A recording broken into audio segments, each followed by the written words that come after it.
February 1st, 2024 Charlottesville City Council special meeting and budget work session will come to order.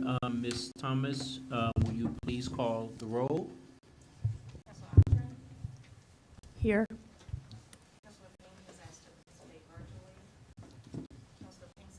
Here. Here. Here. Having established a physical quorum, council will consider a request made today by Councilor Payne to participate electronically pursuant to council's adopted procedures in compliance with Virginia Freedom of Information Statute for meeting participation through electronic communication means for the following reason: personal family travel. He is participating remotely from Arlington, Virginia. Mr. Payne, are you able to hear us? Yes. Are participants in the meeting room able to hear Mr. Payne? Yes. Yes. Yes.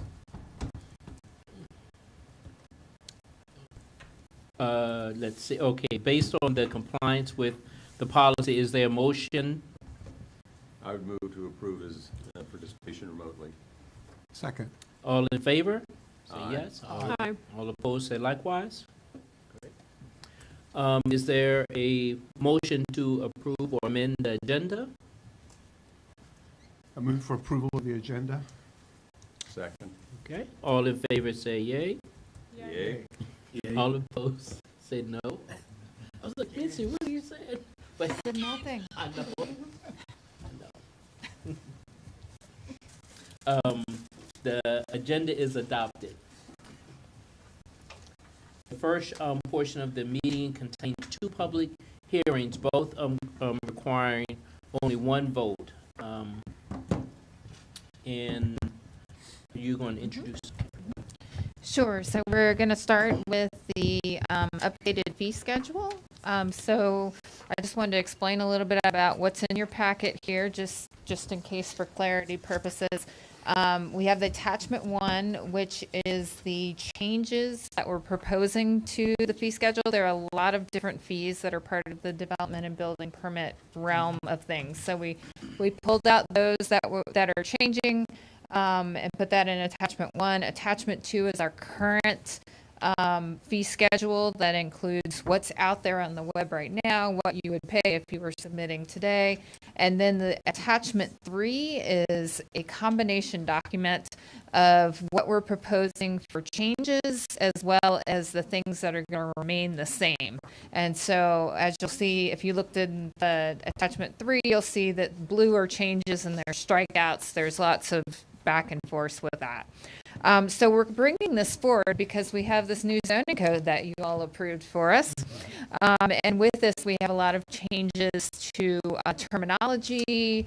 There's a couple of new applications. There's basically some, nomenclature that we needed to get addressed to make sure that both of those documents are going to line up.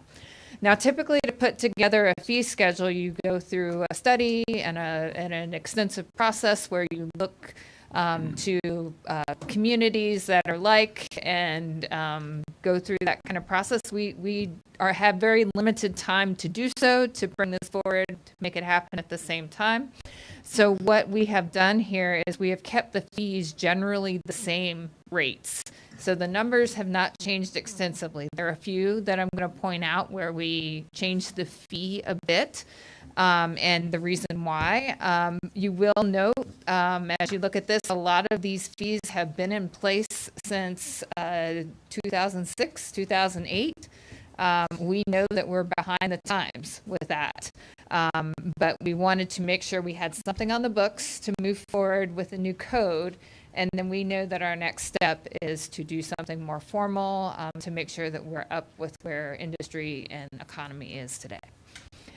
So changes to the, pointing out just kind of those key things for changes. We added a per public hearing fee. There's a lot of labor that goes into getting ready for a public hearing, and sometimes we have applicants who go through that many times just because they like to get the feedback, and this will allow a little bit of compensation to cover the cost of that and may limit that some. The sign permits, we've updated the fee amount. No change in that since '06. We definitely will be looking at that in a review in the future. What we have now is a comprehensive sign package. That's like a PUD for signs. Basically, you come bring your plan for your site and let us know what you want to do. This in the new code is called the alternative sign plan. It's incredibly labor intensive. And it doesn't happen very frequently. And typically when it does, it's for a large building with multiple units, shopping centers, that kind of thing. So we have suggested a higher fee for that for you all to consider. We've added in an appeal fee. So many of the processes are now administrative processes. If you follow the aspects that are in the code specifically, you can move forward, but there is an opportunity for appeal, and so we have a fee that will help support bringing that forward to the boards for that. And then we have an after-the-fact fee, and this is something that's been in place for the building permit, and we found in a few of our very limited community review of other places, this is for those situations where people chose to do the work prior to getting the permits. And this allows for the after the fact and a good education opportunity for the community to try to make sure you do what you need to do, get your permits before you make the change. Can I ask one Sure. clarifying question? So in the packet that we have, so Okay. there are several tables. Yes. The table you're referring to is the one with the blue in it? I'm referring to, yes, and the attachment 1 and attachment 2. Attachment 2, or 'Cause it didn't attachment come to us 3 with with the blue, Yeah. oh, there's a little Packet. attachment for the Oh, packet. there I'm it is. sorry about that. Yeah, it's Um, there. The blue I have found is the easiest to see because you can see what is changing and I what is still there. And it gives you So a that's good, like the integrated. right, conformed right. set. But it can be confusing also because it's kind of messy. But it does show you the changes and notes that, yes, some of these have just been changes in names to match the new code. And some of them are, so for instance, the historic preservation fee area, the names and things changed so much that we just deleted the old one and put in the new one. Again, the fees have not changed, the number that someone would pay, but the names of things changed so much, it was cleaner just to do that. But And attachment 2 is Sure. what it will end up looking like? attachment 2 is what we currently have on the website, and we will update this with whatever changes you guys approve, and we'll try that's the to current make it one now. nicer Okay. than, because the first part, some of you all will recall in the last spring that you went through a building permit fee update, and that's the first 2 pages, and then Okay. it's a different format from there. Wonderful. We're going to work to get that a little cleaner. Attachment 1 again? Sure. was- That is just the changes. Okay, okay. These are, and what this is showing you is the type of fee, what's proposed. If there was a current fee for it, it may have had a different name, that kind of thing. And then comments to try and explain what's going on. So for example, the first one on attachment 1, it was a update to the table title based on the new code, but the fees remaining the same. But if I look at attachment 3 with the Sure. blue on it, Yes. all right, thank you. Mm-hmm. So, I have a couple of questions, but, Natalie, do you have any questions? Clarification question? Michael? I do not know. I do have one question. If, Sure. at our retreat last week, we talked about the possibility of having separate public hearings for both, one for the planning commission, one for the city council. And if we're now talking about a fee of $840 per public hearing, I frankly wasn't thinking about cost to the applicant if we go to that sort of a scheme. Would it still be, I mean, I guess I could imagine that mailing costs, it would still make some sense to to say, because that's sort of the actual cost that we're incurring, but the $840 to a certain extent is sort of the fee we picked out of the air to assign to that rather. Well, because it- that's the current fee for that kind of thing. We also anticipated that this would be per public hearing that occurred in addition, that the applicant had requested. So if the city needed to do another hearing for whatever reason that may be, that we wouldn't charge for that. But it would be in a case where we were going back multiple times because they were multiple changes, things weren't clear. I don't know that how that will look, and then we have the new information from the retreat, so Well, we'll work with that. My reason for bringing it up is simply to say, that when we talked about it last week, I don't think any of us were specifically thinking about cost to the applicant if we had a second public hearing. And certainly, I don't want to make the cost and to end up being prohibitive as a consequence of something that we do for our administrative convenience. But you look at that when you revisit the issue in more detail Sure. some months down the road, because we haven't made that decision yet formally either. For, Go ahead. sorry, I have a follow-up for, for that question. For the, so the $840 is, plus mailing costs. Sorry, I was thinking, We're hoping we'll be able to get to the point in our computer system where we'll be able to charge those. Right now, doing separate invoices for the mailings and published notices doesn't happen all the time because there's a lot of logistics behind that. Again, something when we look at the fee schedule with more eyes, we will plan to address that further. But the state allows us the opportunity to recoup those fees, and so we just have continued to show them on the schedule. how often does this happen? Does a public hearing happen? One that the applicant requests that we would charge for. So when they initially turn in their application, we're charging for that public hearing. This is actually the application fee. And so that covers all the administrative costs for their project through the process. Most cases, we move forward through that public hearing, no problem.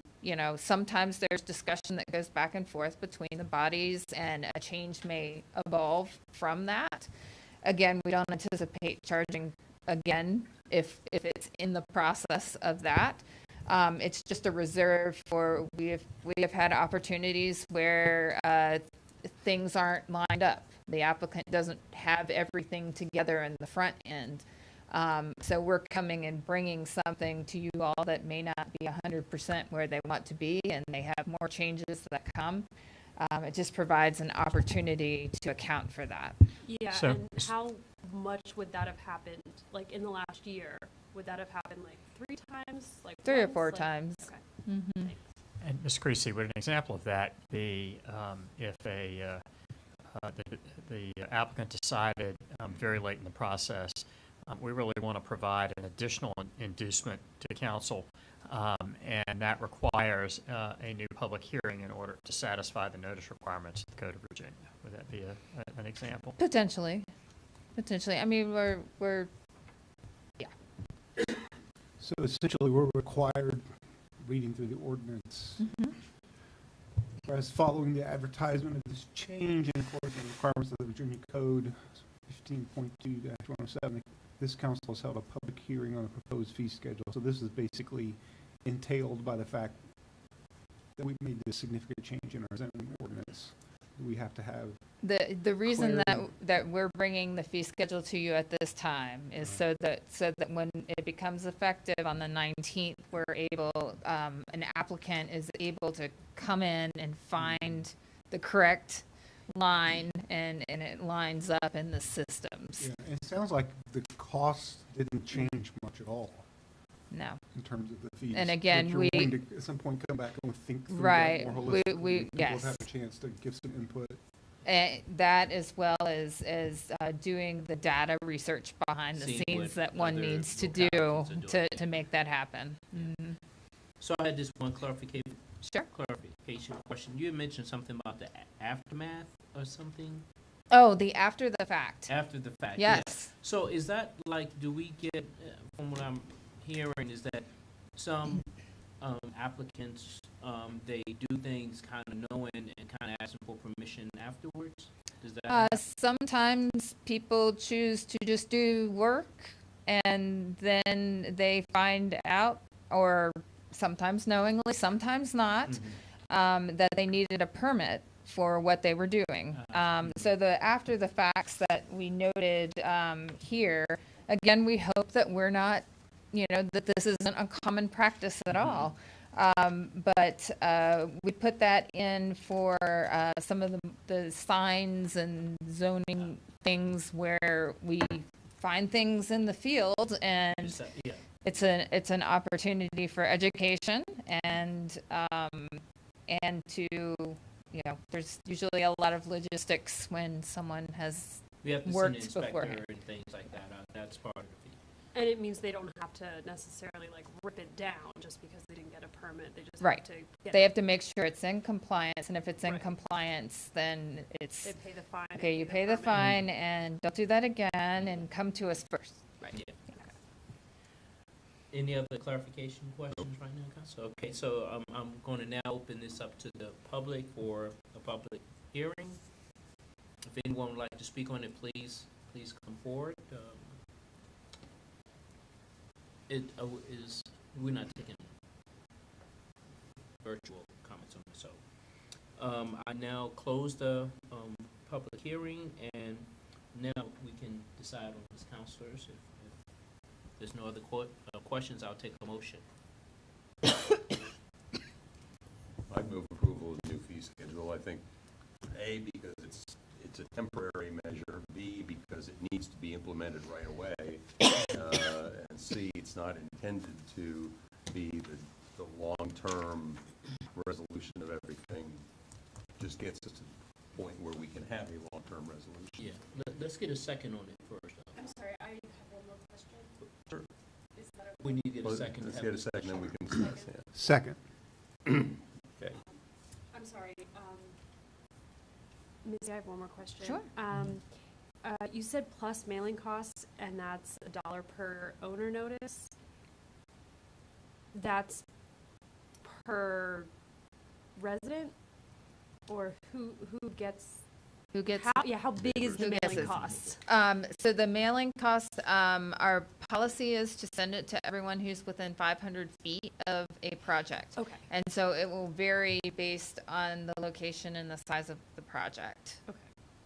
Thank you. Yeah. I wasn't sure if it was like everybody or just Um, nearby. Not in the case of something that someone's submitting for application. Okay, great, thank you. And so as far as coming back with, once you've done your research, and are you maybe talking like next 18 months, next year? You have any idea? I don't at this point, yeah. But this is fine for right now. You all feel comfortable working with this in the near future? And it'll give us the opportunity to see if we missed anything along the way, category-wise, not necessarily number-wise. But again, we're trying to get a good placeholder with in line with the timing of the code, so that we have something in place. And yeah, Good. so we'll see. Well, thank you so much. So if there's no other questions, I'll call the vote. All in favor, please say yay. Do we need a roll call on this? Okay. Council Asher? Yay. Councilor Payne? Yes. Vice Mayor Pinkston? Yes. Councilor Smith? Yes. Mayor Wade? Yes. Thank you all. The next item, you. Next hearing. Sure. This one will probably be a little bit briefer. In the draft that came to you all for adoption of the new code that will be active here very soon, there was an oversight in one of the corrections. So you all as council at your work session in November 29th noted that at this time, and that you all were not interested in having retail allowable in the residential areas. So you all had clearly noted that, and as part of our process of getting all of the corrections made, that did not enter into the document. The attorney's offices noted that as a Scrivener's error, but this allows to clean that up so that it is clear that that decision was made. And we will have the code that comes out, the updated version will denote wherever you all land officially on that this evening. And so we're here for public hearing on that as well. Or is it a public hearing? Is it not? I don't think the Yes, agenda sir. says so. It is, but right now we're just getting I understand. I just questions. didn't Yeah. think the agenda said so.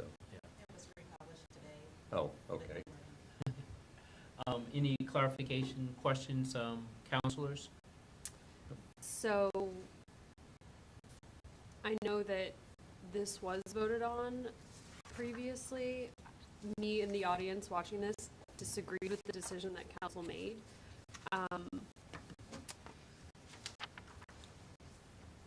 So I don't know what we do about that. Well, you all have another opportunity Yeah, so to if work you- through that. You know, when we vote on it, if you want to, because right now it's out. I mean, what we're voting on now is fixing a mistake, an honest mistake. And our intention at the time was clear. And so for me, this is basically, yes, staff made a mistake. With all the other stuff they had going on, that poor Scrivener, you know, Yes, Good with all Lord. sympathy to the Scrivener. yeah. I like it the way it is. So, to me, it's just admitting the fact that you all weren't able to capture it correctly at the time. You knew our intent, and I think it was, we tried to do everything by consensus. We didn't always land that way, so. Yeah. I don't think, I can't answer for you in terms of how you think about it, but I don't think it means that you're for it, if you were to vote for it. Or you could abstain or whatever you want to do. but- Do we have a timeline on when we do want to discuss this again? So I guess that, you know, it's approved now, so I guess now is probably a good time if you want to, you know, so you're not in the audience anymore, you're up there, so. Have a public hearing first.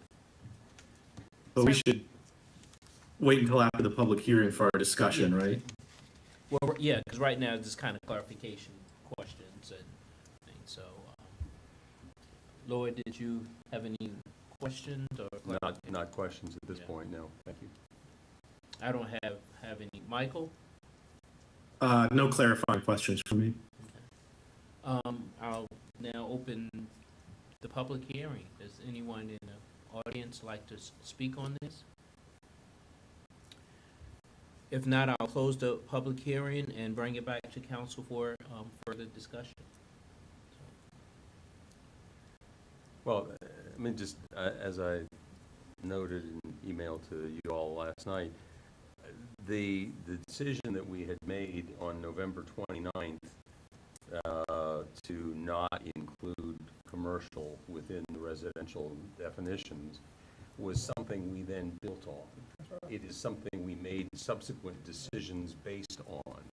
And for us to revisit substantively that question upsets, at least for me, upsets the balance that we thought we had struck. In answer to Councilor Oshman's questions about when it could be reviewed, my suggestion, frankly, was that the time that I would like to at least contemplate the idea that we would revisit sort of the structure of this ordinance roughly about the time that we would consider a new comprehensive plan. In other words, essentially on a 5-year continuing basis. No reason we couldn't do it sooner than that, no legal reason why we shouldn't. But as a practical matter, we know that whatever we do now is going to be a couple of years before it's really going to begin to get implemented. And that would begin to get to the time of our next comprehensive plan rewrite. So for me, I would like to think of it as the next time the comprehensive plan gets rewritten would be the first time that we would start to look to see how the new zoning ordinance was beginning to work in practice, and that we continue to monitor it on that kind of a basis. Zoning rewrites, zoning changes, period, are slow-moving agents of change. And I'll jump in. I know for all of us who have been here, we've discussed this issue a lot, so I'm not going to fully relitigate it, but we'll just say for the record, I think keeping it in as an allowable use by special use permit, I think is the right policy. I think allowing it only by special use permit was the significant compromise, and that keeping it in would give us the most data to evaluate how to move forward over the next 2+ years. Understand the situation where everyone's coming from, but I still believe it was not the best policy to remove it by special use permit. So I'll be voting just what I think is the correct policy this evening, although I understand and respect where everyone else is coming from. Yeah, for me, that's where I was. I was, in support of it, but I think doing the spirit of compromise, and I think that, having it allowable by special use permit, it gives us an opportunity to review it, and I was fine with that, and so that is what I thought we had. So, Mayor, to be clear, you're in support of what we decided back then? Yes. Okay. Yes. Which was to not include commercial in the R neighborhoods. Correct. By SUP. By SUP or any other way. SUP or the other way. Does anybody remember what the vote on that was? There wasn't a formal vote. We tried to reach we consensus were on things. we were taking a head count, and I don't remember whether it was. I think it was 4-1. I remember it being not everybody. Yeah, Well, and- I'll just say, for me, I mean, people have to vote how they want, but I worked very hard throughout the whole thing. I think we all did. And we didn't always reach consensus. There was sometimes it was, an outlier on either side, but even if we gave up something at one point, we might have taken something at a little different point. And for me, I personally am not afraid of commercial and residential. I personally think that at some point this makes sense. I also felt like trying to balance all the competing, first of all, I'm not sure that I have a clear sense of what the right policy answer is for this. I think it's a good idea and I would be supportive of it at some point. But trying to navigate something as significant as this zoning ordinance through the last 6 months of last year, this was one thing that I felt like was we could wait on and handle later. For my part, I don't know that it has to be the comprehensive plan. I think it could happen at any point. I'd be more than happy to entertain this in 3 to 6 months or whatever, but I would appreciate more of a discussion about the economics of it, or how we're seeing this might really integrate with the zoning changes. And I felt like there were so many other things that we were changing at such a macro scale, and whether or not in reality people who were afraid of it had whether or not their reasons for being afraid of it were justified or not, I'm not going to try to answer that question for them, but I felt like this was a point of compromise. And I also feel like honoring the spirit of what we worked on as a group last fall would mean that we go back with what we actually decided. I mean, my one vote is not going to change that. I would say that I would like to revisit this a lot sooner than what Councilor Snook has proposed, partly because it does take long to implement change, so the more we delay, the longer it will take. I think we can put our foot on the gas a little bit there, not to use a car metaphor. Mm-hmm. But for today, I know this is, I mean, like, even if I vote no on this, it's not going to matter. So I think I'll abstain on this and then advocate for a more fulsome discussion about this sooner rather than later. Yeah, and I really respect that position. I think, I respect that, appreciate it. And I would say too, I don't know, maybe all the other things you guys have got going on, but I would love to see a report or a work session or something in 3 to 6 months where we talk about other communities that have done this, what it would really look like, what the SUP process would really, because we were like kind of batting around various things at the time, and it was just too much in flux for me to really feel comfortable. But I am open to talking about it. And one of the things we batted around was the question of whether an SUP is a good thing or not. Right. Uh, We need to have those conversations from Yeah. a first principles perspective. I agree. versus- so, Did you? You know, and I was just going to say that, and there's other approaches that we haven't discussed. Right. Because I think I heard a lot of concerns about potential impacts and things like that that could be addressed in other ways beyond even an SUP. Right. So, for one, we do actually allow commercial uses in our residential districts today under home-based businesses, right? yeah. And that presents a model that's a Yeah. different approach. And so maybe we look at look at that model and see what else that can do. Yeah. Yeah, we can open this up, and Sure. I'm having a little bit flashback, so let's not go there right I'm now. happy to end but- that. Traumatic stress disorder. Remember when Missy said this was going to be a shorter agenda item?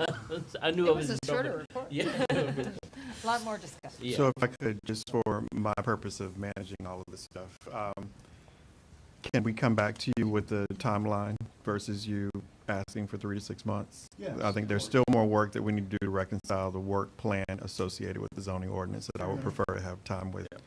my And you planning have a director strategic first. plan, and we just had to retreat on Thank it. you. Yeah. Thanks, boss. Sam comes in and saves James. But to Councilor Osher's point, I do think this is something that we should study, we should investigate, we should like lay out the options and then really have a vote and say, on this particular topic, how do we feel now? And we'll have a better idea of all of the, as you mentioned, the things that were affected by this. We can look at that whole picture Right. in a dedicated discussion. Okay, I'll call the question. I would Um, move for. well, I I think think we already have a motion in a second. Second, so, all in favor, please, No. I Wait, thought you're I not. moved it. Not this The last one. Okay, I would move it. I would move approval of the substitution that NDS needs to make. Fixing the error of that poor scrivener. Fixing the Scrivener's error, I'll second that. and not wanting to throw the Scrivener under the bus at all, because I know we were doing a real number on you. yeah. Councilor Osher, I'll abstain. Councilor Payne, No. Vice Mayor Payton, Yes.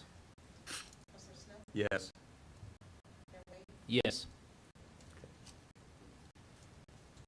and that passes 3-1 with 1 abstention. And Chrissy and Jason are doing the next portion. Thank you. See you all. Thanks. We'll be back. Get some sandwiches. No Yeah, doubt. grab dinner.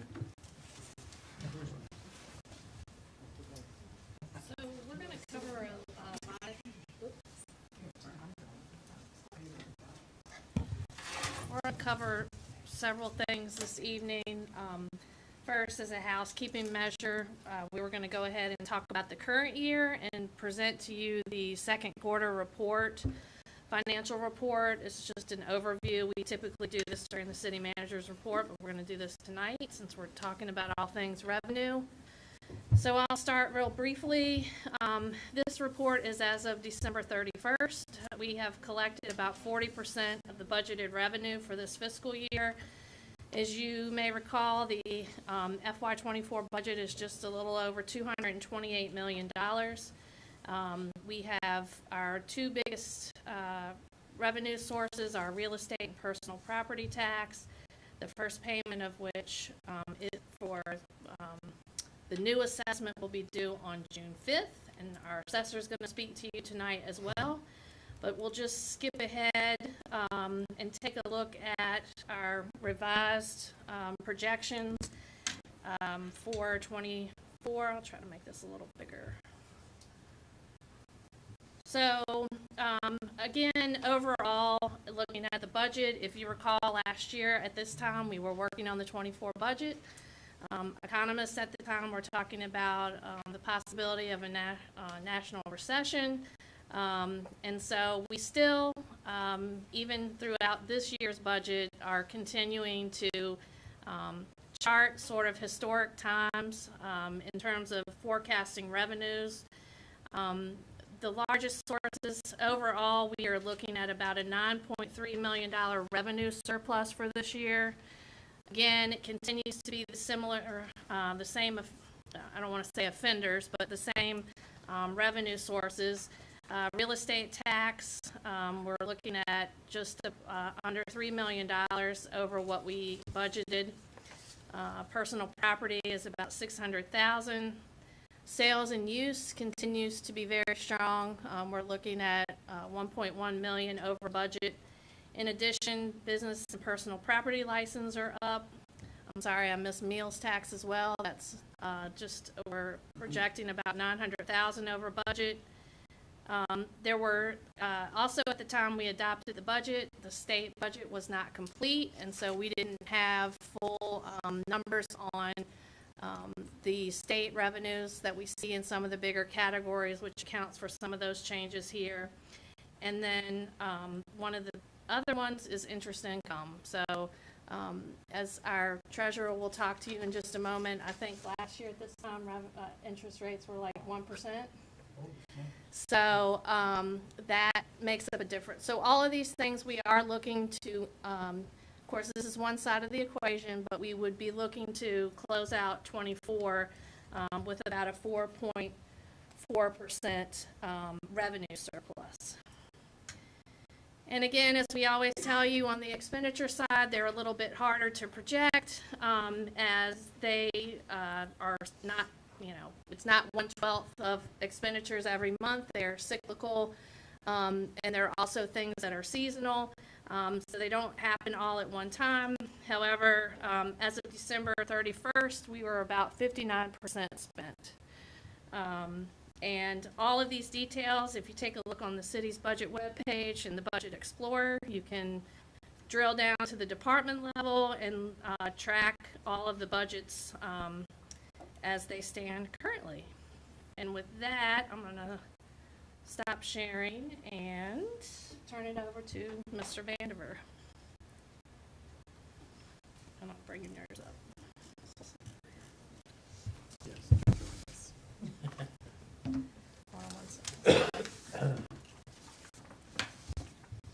Well, sure. As Chrissy's pulling that up, I'll go ahead and get started. As you remember, every quarter or so when Chrissy presents the financial report, we do a quick investment overview, just talking about the cash position and the investments that the city has in its portfolio.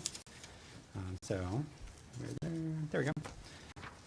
So moving on to the first slide here, I think the main point on this slide is not necessarily the allocation between our different investment types has changed over the last year, but that if you look at what would be just off the left side of this slide, a year ago in December of 22, the investment portfolio was comprised of about $123 million, and this year in December it was $142 million. So that represents approximately a 15% increase in our cash position, which, as Chrissy just explained, as revenues go up, of course, there's a corresponding increase in the available balances that we have to invest. So, and you can see, of course, the high points are going to be June and December, which align with our personal property and real estate tax deadlines. So moving on to the next slide. Not much change here. I think the main point I wanted to highlight, this is just a breakdown of the allocation of the managed investment portfolio, which is about $50 million, so approximately a third of the overall portfolio. But of that $50 million, it's broken down U.S. Treasuries, federal agencies, corporate notes, and then some other smaller types of investments. So as you can see, from September to December, it's only 3 months. There's not going to be a huge change in the way the portfolio is allocated, but just to point out that it is diversified across these asset classes as well as across individual issuers. So this is a different slide. This is from the Atlanta Federal Reserve. So this isn't one that we've shown before, but if you remember 3 months ago when we were talking in November, I mentioned that most economists thought that we were approaching the end of the rate hiking cycle. And so what you can see here is that from December to January, that top line is the probability, the market probability of a rate cut, actually. And that's gone from just over 25% towards the end of November to almost 91%. So the market is really believing strongly that next month when the Federal Reserve meets that we're going to start seeing some rate cuts. What is that counting? 91% of? It's Vibes. vibes, yeah. It's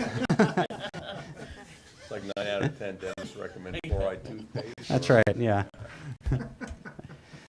So, I mean, they have a lot of data. We found that this program, especially from the Atlanta Fed, is putting out a lot of kind of unique data sets and market commentary. And so I just wanted to include it here. You can see that the probability of a rate hike has decreased significantly as well.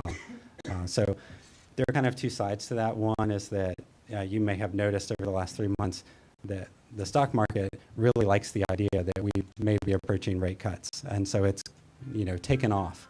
And then correspondingly on the bond market, we've seen in our portfolio that rates that are available for longer term securities have started to decline.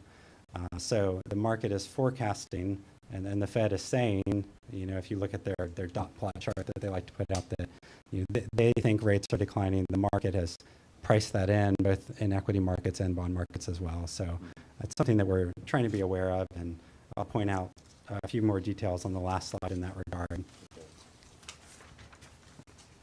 This is just showing the maturity distribution from 0 to 6 months all the way out to 5 years. And this is the first time really that I can remember that we've had securities in the portfolio that have had a duration of 4 to 5 years. And so that's something new to take advantage of those long-term rates now that they're available.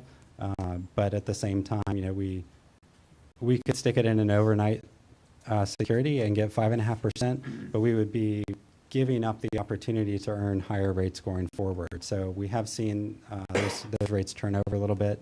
If you're looking at a 1-year security, I think it's paying about 4.75% right now. And so you might ask the question, well, why would you buy a 1-year security or a longer security when an overnight rate is only, paying 5.5%? You could earn more. But obviously we're not looking at just this fiscal year. We want to make sure that we're locking in those higher interest rates for longer, so we'll be able to benefit from them for several fiscal years. So that's sort of the balance that we're trying to strike in the portfolio right now with our advisor. So Thank you. thank you. Anything at all that keeps you up at night? I mean, concerning Other than kids? Right. Yeah, I don't know. I mean, I think a year ago, everybody was saying like, oh, there's going to be a recession. Yeah. And everybody thought there was going to be a recession, and there wasn't. And so, it's those unknown things that you just don't know. Thank you. I have a question, maybe I should have asked it of Ms. Hamill. When you say as of December 31st, about 59% of the overall expenditure budget has been spent or obligated, is that essentially consistent with what we have in years past? It is. That's an unscientific answer, but I think it is. I'll take unscientific at this point. Knowledgeable, certainly. Experience-based. More vibes. Yeah, more vibes. Vibes. Okay. So we'll take the next few minutes and we'll turn it over to our city assessor, Mr. Davis, to give you a briefing on the general reassessment. Hi. Hey. As Christy said, I'm Jeff Davis, City Assessor. And I sent some information to each of you, I think, last week. And I don't know if you've had an opportunity to look at it or not. But if you have any questions about that, I'd be glad to answer those. But I did want to touch on some high points, highlights of the reassessment this year. The notices went out on January 30th, and property owners have until the 29th to appeal, to file an administrative appeal to the office. For 2024, residential assessments increased 5.6%. Commercial assessments increased 3.1%, and that totals a 4.6% overall increase. These increases are based solely on reassessed values. If you include new construction and other factors, then the overall increase is right at 5% for 2024. The average price of a residential property increased to $486,300. And again, more detailed information can be found in the exhibits that I sent you. And The median price off the top of your head? I don't know the median price, no. I know that in the report, you will find two different residential numbers, and one of the residential numbers includes tax exempt properties. So it's not a true number, but the accurate number for the residential is 486.3.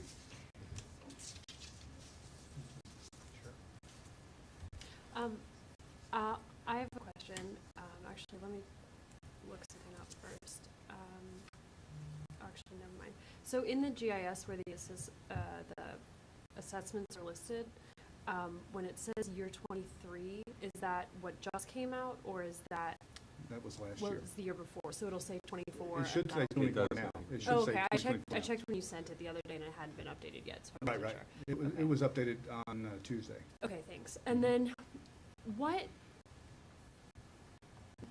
with our really powerful increases we've seen over the last several years, what would cause a house to stagnate? Where the assessment would would not go up? Let's see. If perhaps we find out that information about the house that we did not know before, the condition of the house is worse than what we had originally anticipated, then we could go out and make or keep that appraisal the same, make a reduction in that appraisal. On a widespread basis, the whole neighborhood could be stagnant because the sales in the neighborhood might show that there was no increase in value for this year. Now, that hasn't happened, but If it's like one house on a block, then it's probably like something's wrong with the house. it's something that's been singled out more than likely about that particular house. And would it take them calling you to ask, or would you, because if you're looking at the outside, you might not know, right? It would take the property owner to call in and ask. Okay. Yes. Cool. Thanks. Sure. Could you explain a little more about how you do your work and your team does its work in terms of, Mhm. you have a database that you say a little more about how you arrive at these numbers? Right. We have a CAMA system, computer-assisted mass appraisal system, and so all of the records are computerized. We use sales reports. There's approximately 55 residential neighborhoods and 21 commercial neighborhoods. So we look at those neighborhoods individually each year and look to see what kind of sales have taken place within those neighborhoods. We compare those sales with the assessments and then make a determination where do the assessments lie? Are they close to what the selling price was? Or the distance away? And then we move groups of properties at a time rather than do individual appraisals. We're mass appraisers, so we deal with groups of properties. Sure. So, you had mentioned the notices, and I'm just curious because we, can get a lot of complaints about the mail. So, some people may not, they may not ever get it, Mhm. and I assume they'll call or something, but has that been just in general, maybe it's just for staff, and, because we do a lot of mailing, James, your department does it too, has that really been an issue with our work? It hasn't been an issue. I know the mail delivery in a few years ago was really bad. And but we do allow 30 days for for the appeal process to play out. So it really hasn't been an issue. And again, although everyone doesn't have access to the internet, all of the information, at least the assessment information, not the detailed information, is available online. Do you have a sense of, like, the percent of people that don't like their assessment and come back to talk to you about it every year? Is it a couple of percent of people, or is it just a handful? Yeah, I can, let's see. In years past, I would say, let's see, in 2023, which was a bad year for us, we had 345 administrative appeals. Okay. There are 15,114 residential properties, and I think 465 commercial. No, there's more commercial than that. I'm off on the commercial, but we had a total of 345 appeals, and the year prior to that, we had 130 appeals. Now, that's people that actually filed a formal administrative appeal rather than just calling on the phone or sending an email or anything like that. So, What was the result of those appeals in general?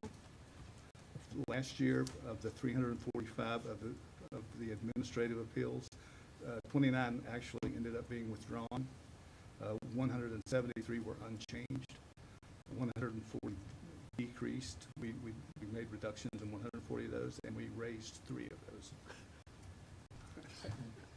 Don't like to do that. But, so it sounds like about half of them, get, some sort.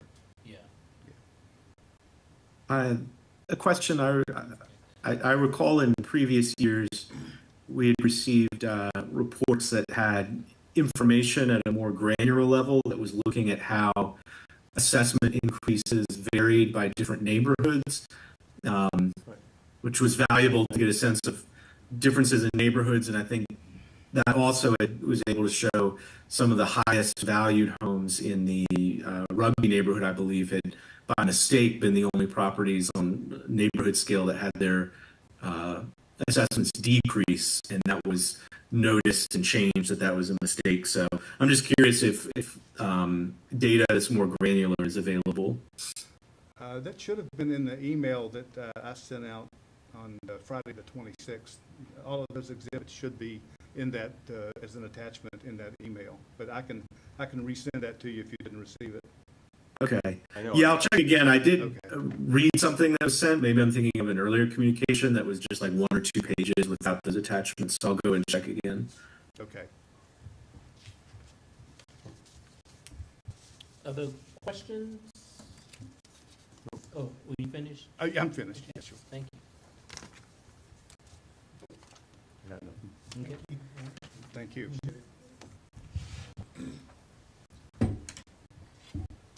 Moving right along.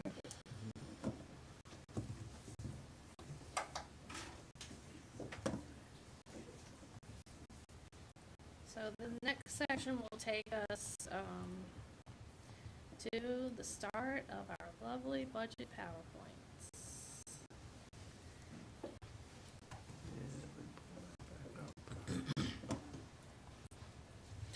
So, tonight is a kickoff for the 2025 budget development season. We have taken a proposed CIP to the Planning Commission. There was a public hearing on that back in December. And so now we're moving on to operating budgets. So a couple of things we're going to talk about tonight. Each year we like to go over the budget guidelines and the financial policies with council to make sure that the guidelines are what we think they are, aligned with what you think they are, and also as another review of the financial policies. We're going to give you a first glance at the 2025 revenue projections. We're going to talk about school budget needs and some other drivers in the budget. And then we're going to talk about tax rates and advertisements of those.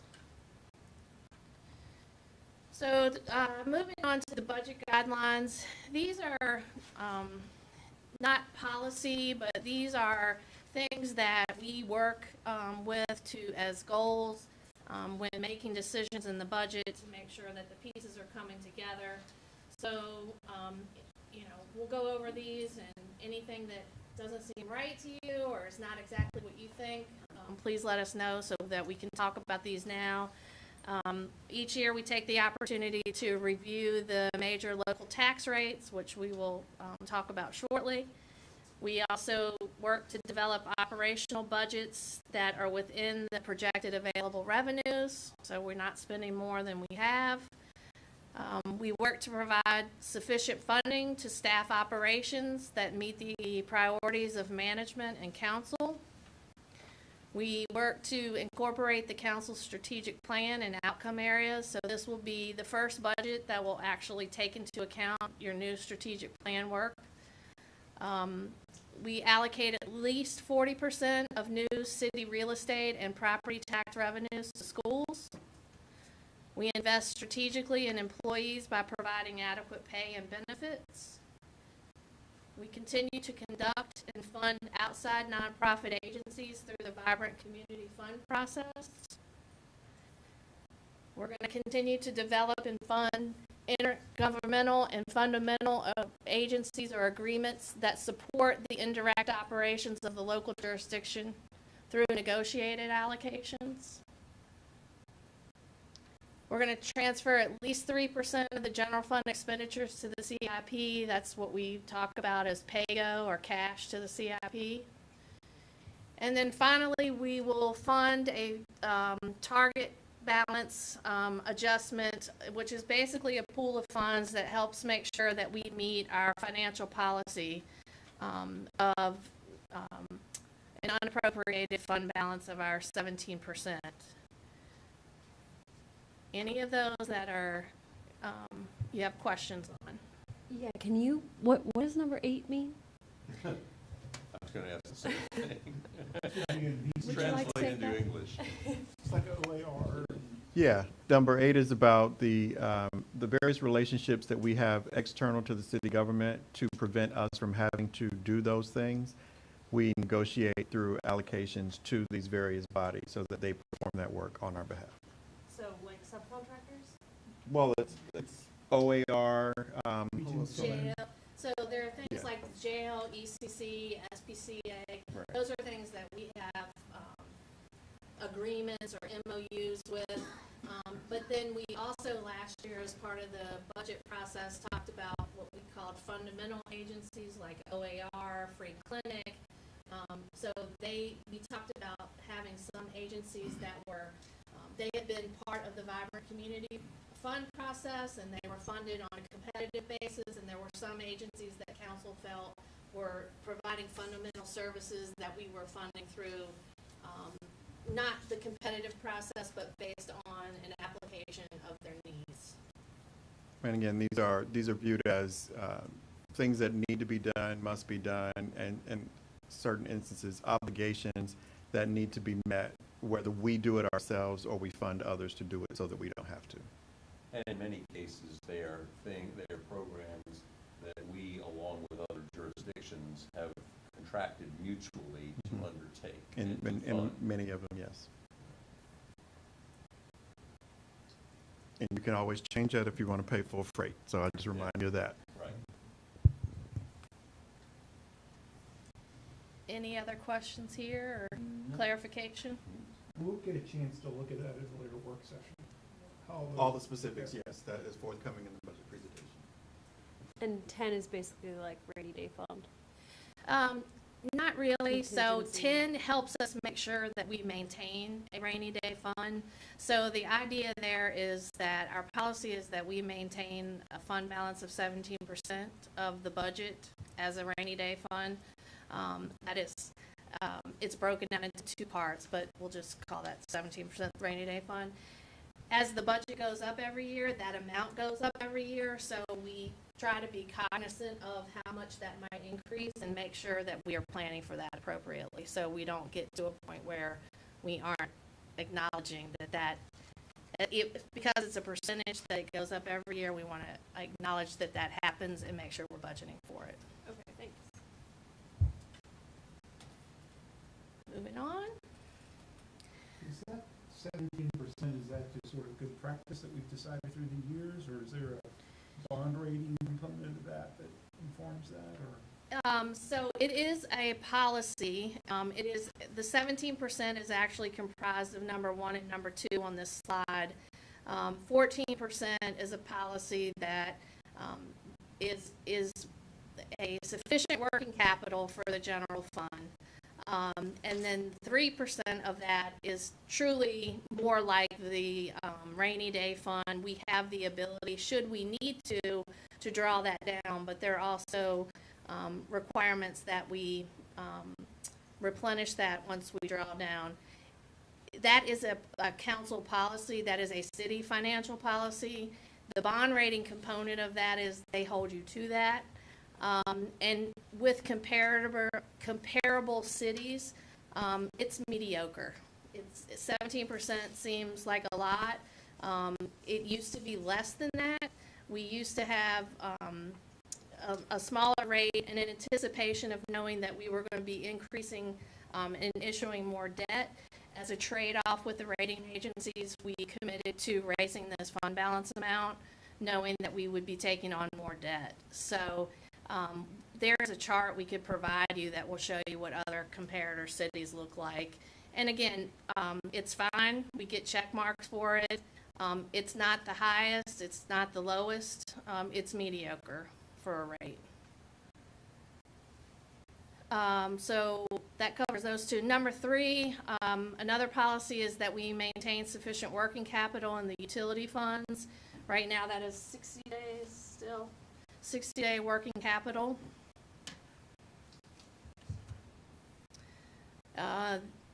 We stabilize all non-general funds by ensuring they have a positive fund balance. And then number 5, we talk about a lot with the CIP. We have a debt service as a percentage of the general fund with a ceiling of 10 and a target of 9.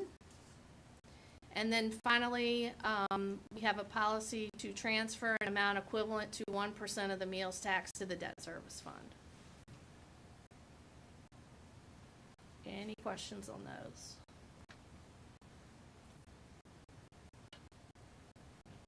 Okay. And our meals tax, well, let me see if there is, how much are we getting in meals tax? About $12 million, $13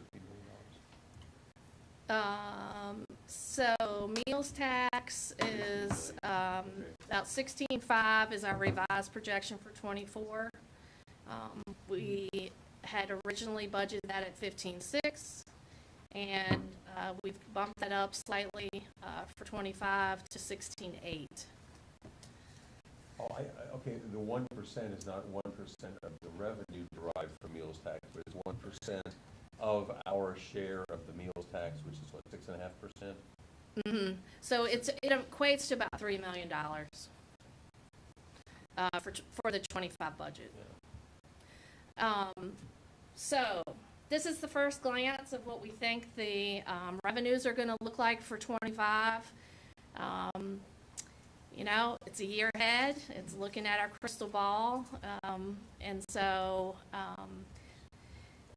we're taking our best shot. These are all the local taxes. Again, the conversation is the same. Real estate, Mr. Davis talked to you about what the reassessment looks like. In terms of year over year adopted budget to proposed budget, that accounts for about a $6.8 million change.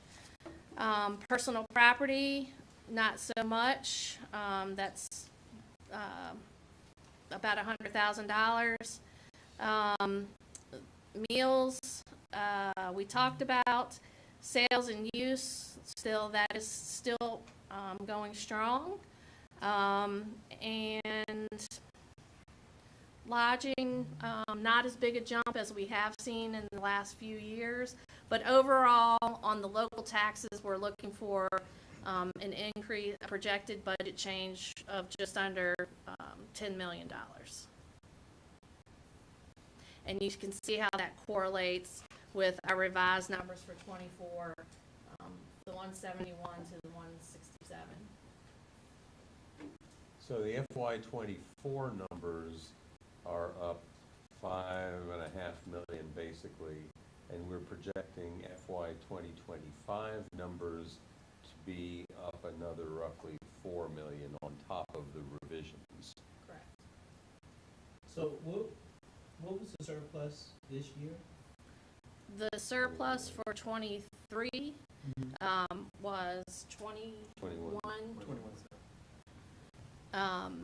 And we, depending on what expenditures look, that is a net number, right? That was not all revenue. That was expenditure savings and stuff as well.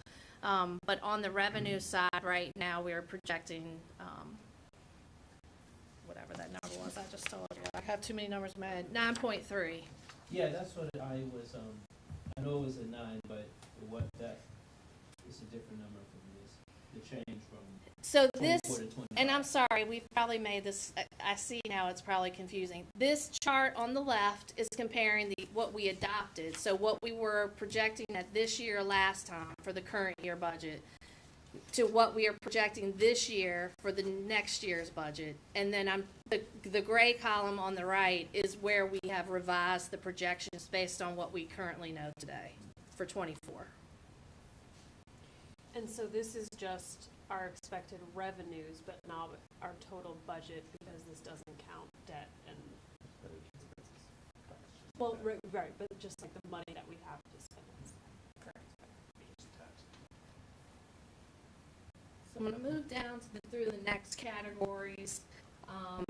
Slight increase on business and professional license. Again, the intergovernmental, a lot of those changes there are the result of, we did not have the state budget numbers when we adopted last year. We still don't have them this year. We're assuming a slight increase there, but it's anybody's guess still. You will notice a big number there. The city-county revenue sharing is a large increase this year. That is a $2 million increase.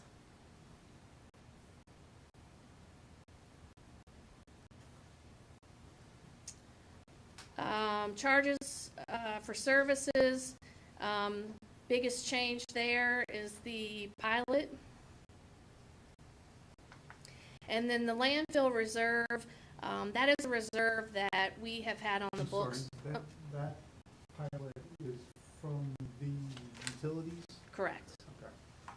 And I'm sorry, I have another question. This is just my chart reading skills. On the first, this page 6, you have total at the bottom, and then you've got total again on each page. Is this That's just a subtotal for each category. for each page? And we'll get to the grand total a few slides down. Great, Almost okay. there. Yes, thank you. Sure.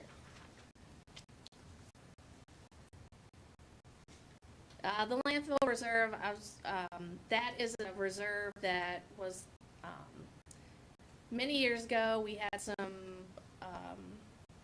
changes in the agreement with Ravenna Solid Waste. It had resulted in an overpayment that was returned to us. We held it in reserve because at the time we thought there were going to be increased costs related to the landfill closing. It turns out we have not needed those, and so every year for the last, I don't know how many years, we've been slowly drawing that down to help pay for our annual share of the landfill cost.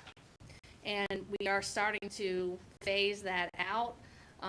As we're dwindling down that reserve, then the landfill cost will be taking on the full freight. So we're decreasing that a little bit this year. Interest income, we talked to you about that last year we were looking at $1 million.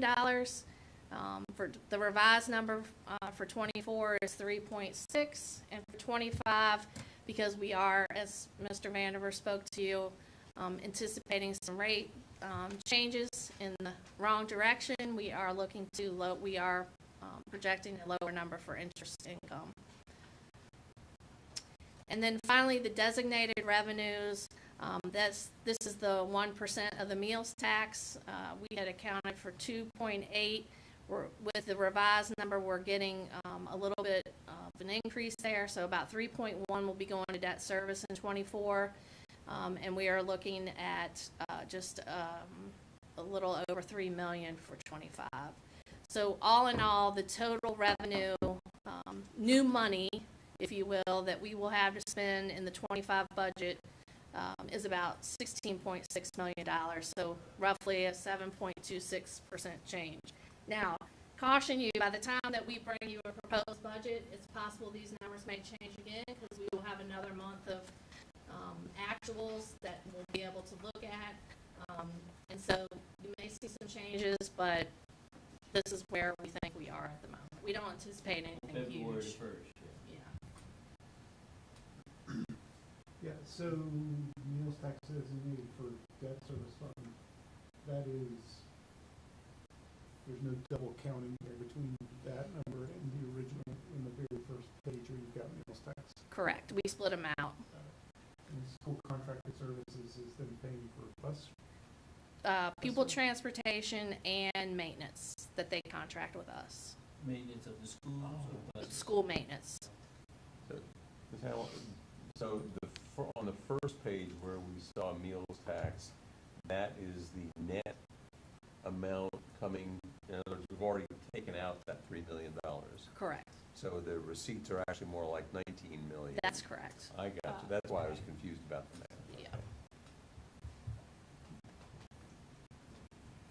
Any questions on any of these? So $16.6 million. That's what we have to spend. Does that percentage change include the surplus for this past year? It does not, because this is your base budget. These are revenues that in theory are recurring that you can have to spend over and over. The surplus is the result of not spending what was budgeted last year or receiving more in their one-time funds. Okay, so it's not 7.26% more than that with the $21 million included. It's pre-$21 million. It's 7.26% higher than what the budget was last year. Correct. Right, yes, okay. So if we take a look at that, you know, I say this every year, and every year I have to come back and tell you I'm wrong, but eventually one year it's going to go down, I promise you. And this is sort of an historical look at what our general fund budgets have looked like going back to 2010. You can see in 2011 it did actually go down. And not that I'm excited about that, but the possibility is always there. There's no guarantee that assessments will remain where they are. There's also no guarantee that any of these revenue sources, that this is, you know, the lowest point and they only go up. So you can see over time the general fund budget change is sort of, it trends up, but there are times in 21 that was COVID. That was our COVID budget where we basically had a flat budget and held most of the new money in reserve, which served us well. But that makes up for that huge spike from 22 to 23. And then you'll see from 24 to 25, the budget is maintaining the trend in terms of how much it's increasing each year. And on average, you know, the budget of since 2010, the average increase is about 6.7. So if you look at 23, 24, 25, we certainly are blowing that out of the water, as well as the period between 18, 19, and 20. But there are also lots of years when the annual increase was less than that as well.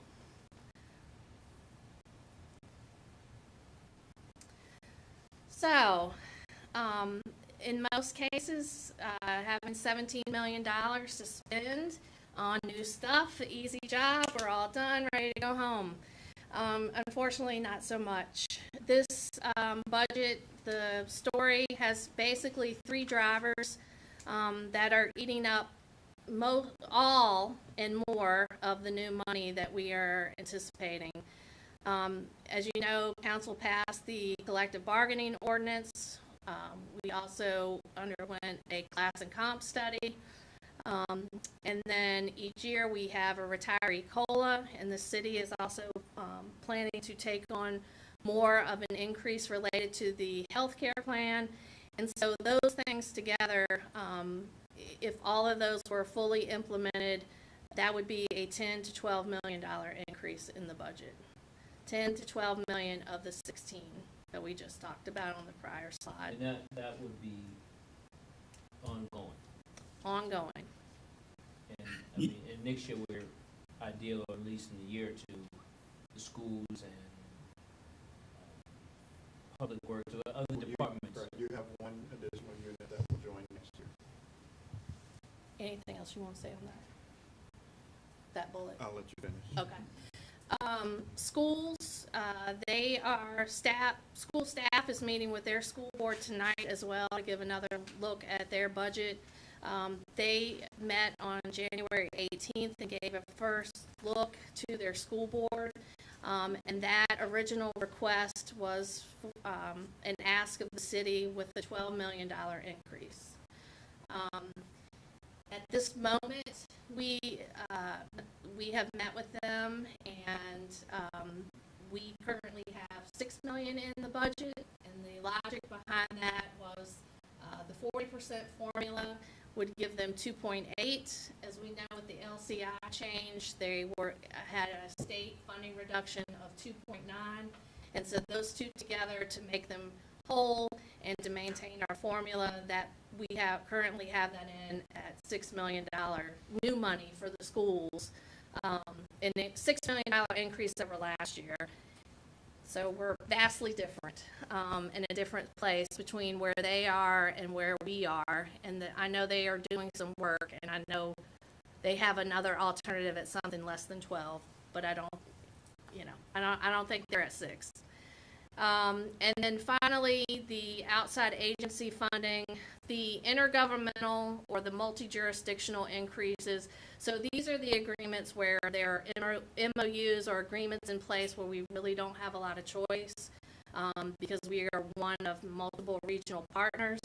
Those contracts or applications came in at just over $690,000 of new money.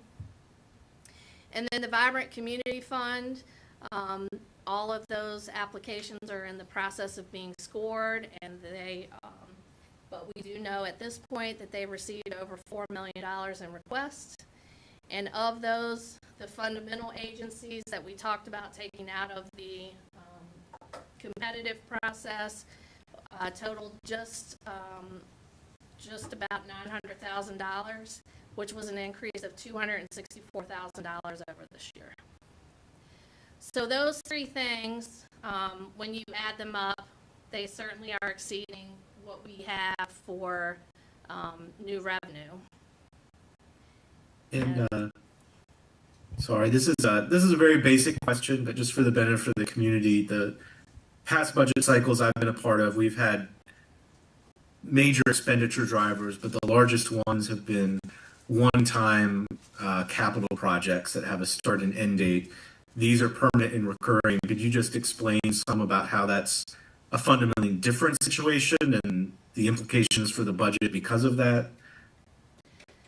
Yeah, so salary, anytime employee compensation and benefits, that is a recurring expense. Today is as cheap as it ever gets. It only goes up from here, and it stays in the budget unless you look to reduce your workforce. So that is a fixed cost. Unlike many years, just a few years ago, we were talking about the major driver in the budget was that service payment for a school project. That's something that comes, you pay for it, and then it goes away. These items here will not, except for potentially the agency funding. But this, you know, the school local contribution, that is their operating dollars. That is without regard to anything in the capital plan. And so these drivers in this budget is really a conversation about, you know, an increase that will be here to stay. So, you know, in the chart where we talked about the change in the general fund, if there is a year where, you know, an unfortunate set of circumstances where our revenues do decrease below what they are this year, there would have to be cuts because these are here to stay. Did that answer your question? Yes, thank you. So I'll add comments in regards to what Ms. Hamill just presented, because it is important, I think, for the public to also hear some of the internal considerations that have been underway. It's not easy to present this to you, of course, because the numbers don't add up. It's always easier when the numbers add up, because then we can look at it and nod and say, okay, let's do that. With the significant expenditures that we have before us, and a healthy increase in revenue at $16 million. Under normal circumstances, we would have been celebrating, but because we have made big decisions in regards to employee compensation specifically, it comes with a very expensive price tag attached to it. And notwithstanding the fact that schools has a significant increase in what they're asking for as well, and this is in no way any commentary on the value or validity of the request. That's not my role. It's not my place. I'm ultimately just providing at this moment that the $6 million we used a basic assessment as to what made sense for what we could afford to do at this time without, of course, having counsel us on any other decision.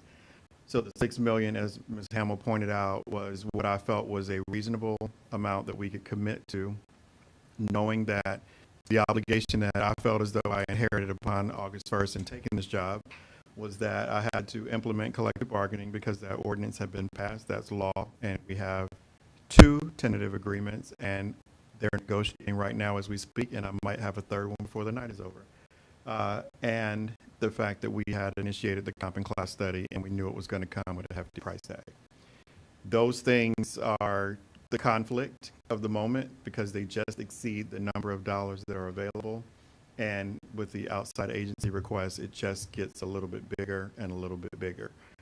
So this is really that moment of I've repeatedly referred to as I get to bring the sobering news, unfortunately, that we are trying our best internally, and I think we're out of runway. We have tried to find as many alternative things that we can do to reduce the number, and where we are right now is probably at the end of what's left to be available for us to do differently, which would mean we would have to start cutting things. So I just want to share that with you, that that's probably the juncture that we find ourselves at. A quick clarifying question. So from the expenditures on this slide, if we were to assume we went forward with all these expenditures at this level, what's the dollar amount of the gap of how unbalanced the budget is? I don't know if that makes sense. I'm trying to figure out how to word it. Well, I would say that based on what internal things that we've been considering, we're roughly $4.5 million off course. There are what I would label and have labeled catastrophic measures that I have not taken off the table.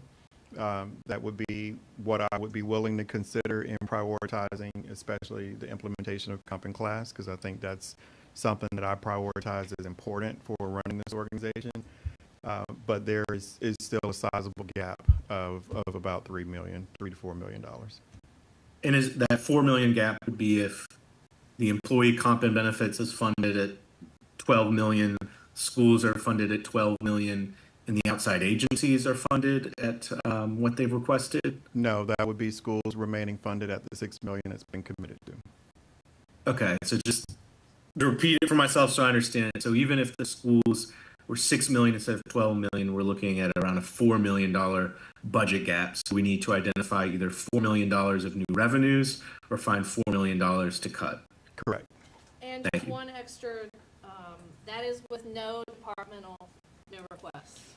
That's true. I guess I could have said that as well. I mean, the catastrophic measures aren't even that, because decisions have already had to be made, and I have released a message to my lead team today so that they get this news as well. That's no new employees, no real new requests. Outside of what we have been able to integrate into the CIP, that's what we pretty much have been able to accommodate with what the other expenditures are. So, with, estimated $16 million and, expenses that we've committed to, in particular, the class and compensation, collective bargaining, and partial of the school funding, it's about 18 to 20 million. You said $3-4 million more than. And whatever else above the 6 that you would consider for schools, I guess, is probably the best way to put it. Yeah. One point, I guess, that I'd like to make is that when we talk about the employee compensation benefits, we've tended to talk about it as though the class and comp study and the collective bargaining are somehow discrete entities on their own. But basically what we're talking about is, because of the class and comp study, we have come to recognize the full extent to which we are underpaying our staff. Yes, that's And correct. that explains a great deal about the turnover that we've had, about our inability to flesh out all of our departments. And it's not as though this outside entity is requiring us to do something. It is simply identifying for us exactly what the scope of the problem is. Sure, that's correct. And the same thing with the collective bargaining process is that I take it that part of what has happened is that as you have developed some contracts or proposed contracts with some of the unions involved, that what you have been trying to do is to come up with a number and a pay package that gets them competitive with their likely other places that our employees might go once we've trained them. Also correct. And so my concern is simply a matter of the rhetoric that we use, that when we talk about the class and comp study, we talk about collective bargaining, this absolutely is the right way to talk about it, is employee compensation and benefits. This is what we need to be paying to get the staff back to where we want them to be and to the level of service that our citizens expect. So if I would appreciate you framing it that way, because I talk this way. I'll add more to that. We have been lagging behind the market. That is now the recognition of how far behind the market we've been lagging. It is not to be pinned on any one person. It is what happens over time. If you don't do the diligent work of making sure that you know where the market is, and then you keep your folks there. So we're now acknowledging that that's how far behind that we are, and we need to catch up. It has absolutely fed our surplus every year because we've had $6 million worth of vacancies. We recognize that there are a number of contributing factors to it, but one of the biggest ones is that the fact that our pay wasn't attractive enough to fill every one of those seats. By changing this, the story should change as to what that vacancy rate looks like going forward. It may also change because one of my measures is I may take some of those vacancies away to make these numbers add up. But I think the point is that this is about how do you run an organization, manage an organization from a healthy stance. You've got to pay the people that you need to do the job. You've got to pay them what the market says it needs to be paid, or they'll go elsewhere to do it. And if you want the performance to get better, this is also a way to achieve that. So it all comes together.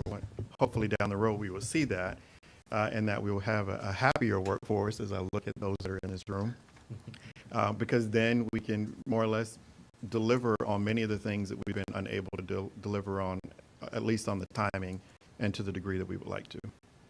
So, Sam, I know that in previous you talked about the collective bargaining and the class and comp. Yes. And so the collective bargaining groups, they are agreed on a particular pay scale and benefits. And so there was a notion that, you know, you kind of had to move those two kind of in parallel, so that one doesn't get too out of whack with the other type of thing. So how, I mean, and I think you also mentioned that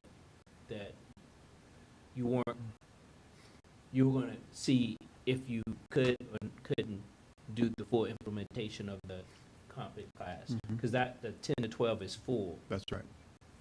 I don't know what, you know, percentage of that would look like if it, you know, if that's the 10 to 12 is the minimum of basic that we have to do. Yeah, it's a little challenging to try to implement it less than 100% because it is not equal. There is no equal measure in that. This is not about every single employee getting the same percentage of increase. That is not how this works. There's a lot of massaging feelings and expectations that this is also going to reconcile internally. We didn't peg everyone wrong. So there's some people who won't see an increase of any substance. Everyone sees an increase, I believe is what I remember seeing, but there's not a guarantee that everyone is looking at some significant jump. There are some people who will see a significant jump because they've been more behind what the market says that we should be paying. That makes it a little challenging as to why I have prioritized wanting to do a full implementation, because it's just more headache and more work for us to figure out how to even apply it at that point.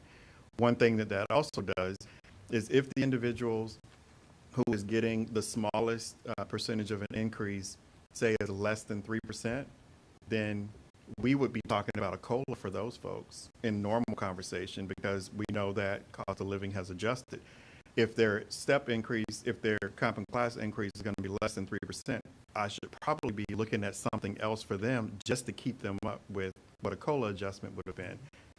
I tried to account for that. That's why you have a range there, because I feel like I'm going to have to do some real manual work. I say that I'm going to do it. My team will be doing this manual work. But there's a lot of complicated factors to it if you take it away from 100%. I would prefer not to. My analogy, because I like to speak in plain talk, it's choosing between your children. You got one kid and you give him $50 and you look at the other kid and say, I have 10 for you, okay? That just doesn't work. And if I look at the fact that I have 3 bargaining units that are hopefully satisfied and the rest of the workforce is not, then how am I to expect that I'm going to be able to get them all to perform at a high optimal performance? Could you I'm not trying to tell you your job, but could you, and this is for the classic comp Sure. piece, could you make each group implement it equally over time over the next 2 years? What that would then communicate to people who, we've got this objective data that we're not paid enough and we're just going to wait to make us whole, which would not, I could see that It's challenging. Our environment is challenging in that I heard Councilor Snook say it wouldn't sit well. It would not sit well, that I know, because it would then require everyone who didn't get all of what we know that we believe they should get to, one, trust us, and I think we have an issue with that because we haven't delivered before now. But also, it's taking a risk that we'll have it next year to even be able to do it then versus doing it now and then we're obligated to deal with it. But then there's another complicating factor. We have another union organizing already. It is of size. It could be easily recognized before this budget is adopted.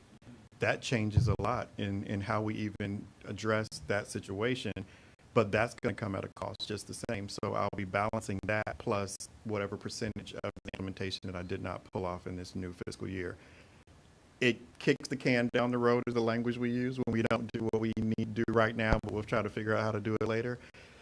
I don't believe it's impossible, but I think it's a bit more challenging. I hear you. To me, this is similar to when, 2 years ago when we faced the issue with Buford. And the fact that, and I get the fact that, Ms. Hamill, that this is different because we're talking about an ongoing contribution versus a one-time. But the analogy still holds in that I don't feel like the city has had a history of delivering reasonably large-sized projects, like something like Buford, which is something we should be able to do. You know, and we shouldn't, when we need a new school, have to, or a new whatever, we should have a robust enough CIP program that we could do things like libraries and schools, and it's not like pulling eye teeth when we have to do that on occasion. And for me, I see this in similar fashion. It will end up being more expensive, but it will be more impactful on an ongoing basis. To me, I see this in a similar way that and this goes to what Lloyd was talking about, I just don't believe we've invested in our staff, which is to say the city itself, in the way that we should have. And to think about the taxation piece of things, and I know I'll get lots of unhappy emails about this point, but it just seems to me that historically we've coasted along on this super low tax kind of basis, and now we're seeing that that's not sustainable. We've been kind of shuffling things around and hoping it'll all work out, but I guess my point is that, and I'm not advocating necessarily for increasing taxes, we'll see, but what this shows me is that we have not historically balanced our revenues coming in with what a properly functioning, well-staffed city needs. And I think that just like we faced that with the city school project, in like a kind of aha moment, maybe that's what we're having here. So the only thing I would add there, point taken, the only thing I would add there, though, is the one big aha that got us to Buford from our original conversations was very large assessment increases. It wasn't that we shuffled things around and worked magic. The assessment increases are what actually carried us to a place where we were able to do that, because we had the additional money. I hear you, but I still believe there was some paradigm shifts that happened in the conversation, at least that I was privy to. Yes, for sure, the increase in assessments enabled a lot of that, but I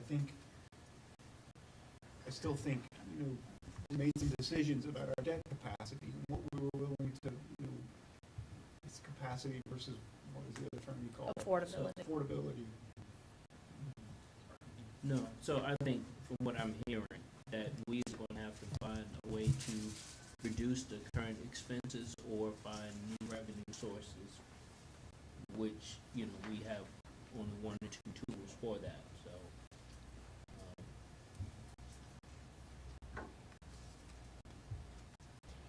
On that note, you have the slide with kind of the top 3 expenditure drivers, but I flipped through this and there's not really, there it gets into some depth about the schools, but there's not much discussion about expenditures in more detail. Is that later, or when do we do that? Well, we didn't bring you other expenditure drivers, one, because there are items that I started this fiscal year, this budget year, believing that we're going to be expenditure drivers that, based on this sobering information, fit. When it comes to the budget itself, the March 5th presentation, you'll get all the details. That's where you will see what we have been able to accomplish in the CIP. So any concern that you have about affordable housing, other big facility investments of what we will be proposing, all of that will be clearly identified there. So it's not as though you're sacrificing the things that I would imagine that you're thinking about, but you can give me something specific and I can tell you. I'm just curious about when can we look at that? Yeah. And see what that list March looks 5th. like. March, yeah. It will all be delivered to you. Okay, and this is I don't know if it's my computer or what, but I am on the Budget Explorer page right now, and it's not letting me look at the last year's info. I get this error message. So I don't know if that's internal or me, but... Yeah, it may be, because it's an error message. Can you send me that screenshot and we'll take a look at it? Yeah, for sure. Thanks. Based off some of the information some of, well, at least my understanding is up to this point, even given this dire news, the CIP is fairly well funded in terms of the projects that we've, so just for people to be aware from a project perspective and large-scale investment perspective, I think we're still in pretty good shape, which is, Yeah. which is a positive. Absolutely. I It's mean, really- we have a healthy CIP. That didn't change this proposed period at all. We got a number of things in it, and of course, that's what we're working to finalize this side of it so that we feel confident about that side of it. But yeah, I think there will be satisfaction recognized in your review of the CIP for getting almost everything that we could bring to that table.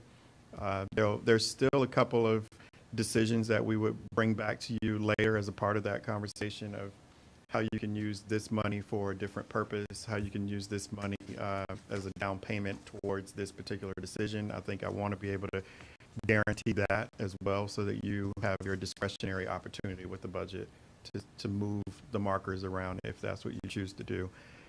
But I didn't lead with any of those bigger conversations at this moment because I felt like I had enough to exceed what we already No, had no, coming it's- in. Yeah, but I think it's good for people at home to know that. Sure, that makes sense.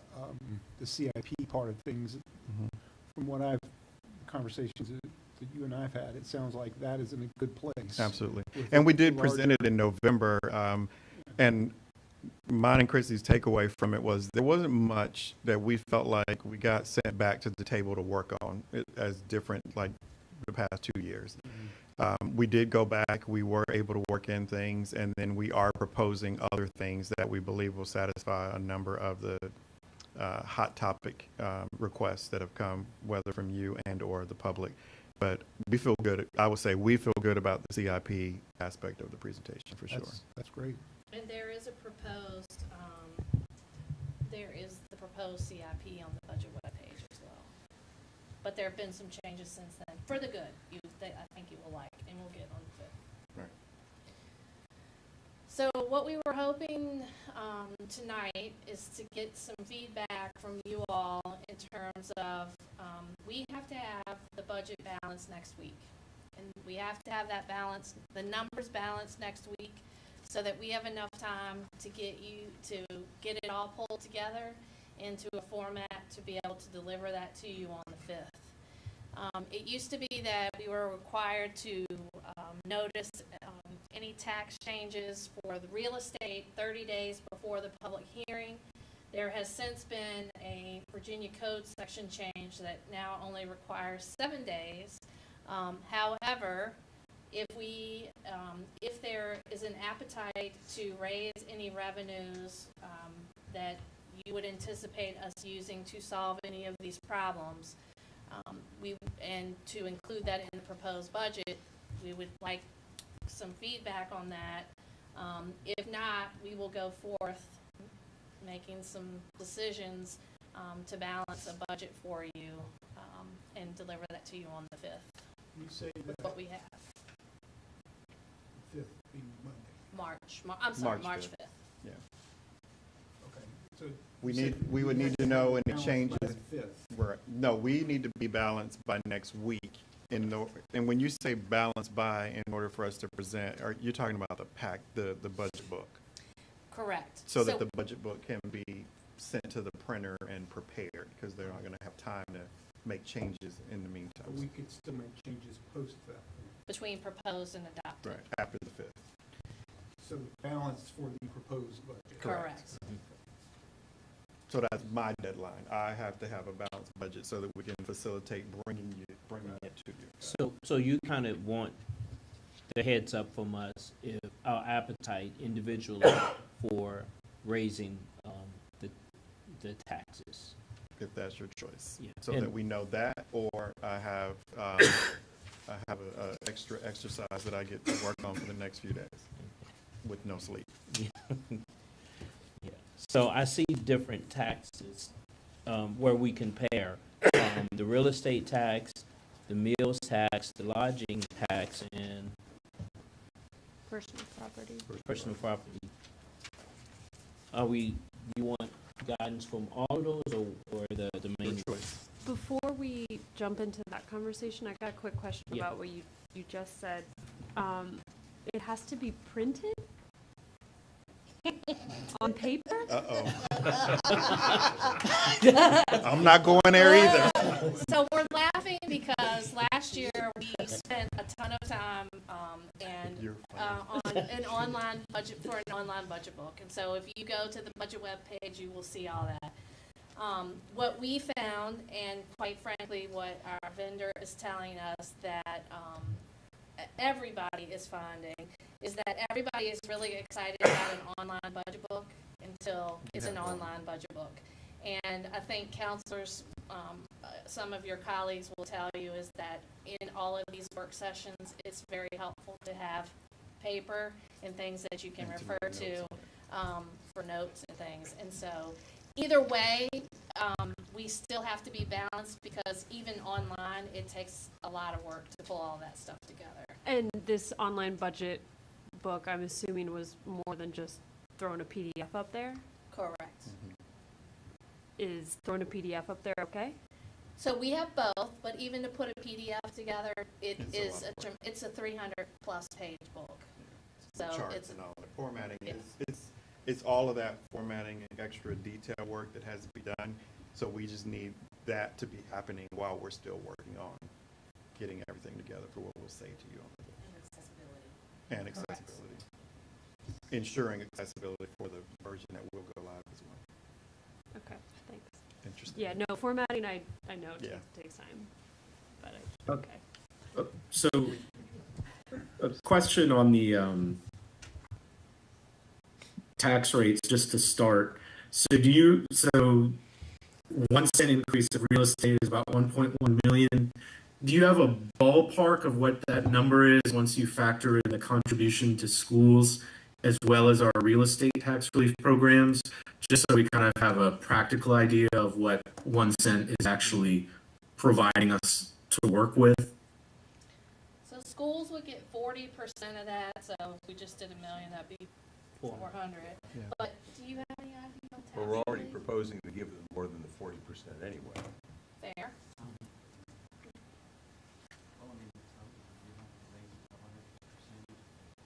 Right now, our tax relief is roughly 2.6 million out of the 106 that we're proposing. So, good question. You make us do tough math on the fly. So it would work out to about $30,000 per $1 million per penny on the real estate rate. So practically, we'd be looking at, if it was $1 million, around 600,000 is what we actually get from 1 cent. Except if the effect of raising that tax rate is that we are able to give the schools the amount that we've already said we're going to give them, which is more than the 40%, it's not actually going to cost us that additional 40%. Okay. Unless we decide we want to give them, a larger sum of money. Right. But it's not going to happen by virtue of the formula. Right.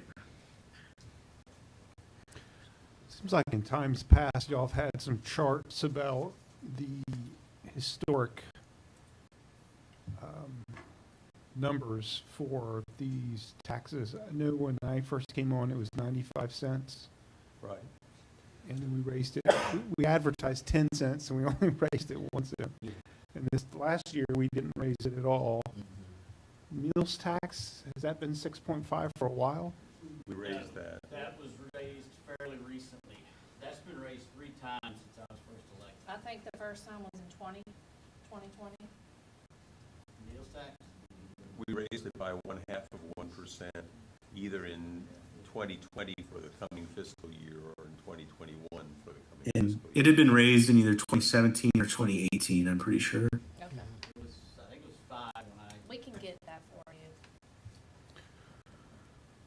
Well, I'm just thinking you need some direction tonight, right?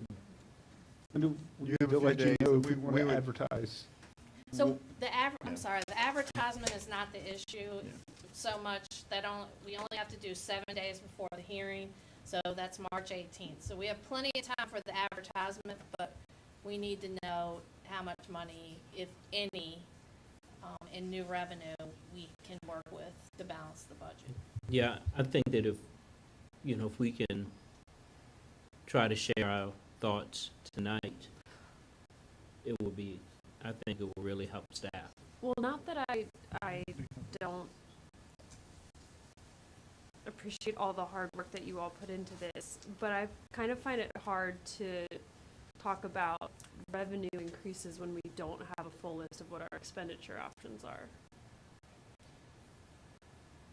I think really where we are now, one way to think about that is essentially the expenditures are flat with the exception of these 3 new ads. The class and comp and collect, the employee and the schools and agencies. Everything else is pretty much flat from last year. And I can't look at last year's. You can look on the budget book. The budget, I was met, Okay. there were some IT folks trying to figure out your error. Oh, great. That was what I was texting about. But the budget book is not the Explorer, but if you look on the budget webpage, you'll see the cover down below if you click on that. And then there's a summary at the top, and you can, There it is. Okay, got it. with the breakdowns. And Sam, when you talk about taking more catastrophic measures, or you come up with a different word, more aggressive measures, that would be, They would say that word, but that's okay. yeah, that would be, for example, taking away a certain number of budgeted FTEs that they've not been able to fill. So basically keeping things flat would be not changing the number of FTEs, or not going up or going down. Right. In a hypothetical unit's sort of staffing levels. Right. And most of your costs are staffing, presumably. Right. It also then means that if I were to do what I'm hoping to do, having more time on the job, I would have been working the vacancies to determine could we redistribute those vacant positions to more critical positions, and thereby reducing the number of vacancies and reducing the impact of the surplus of demonstrating that we haven't been able to fill them. That goes away.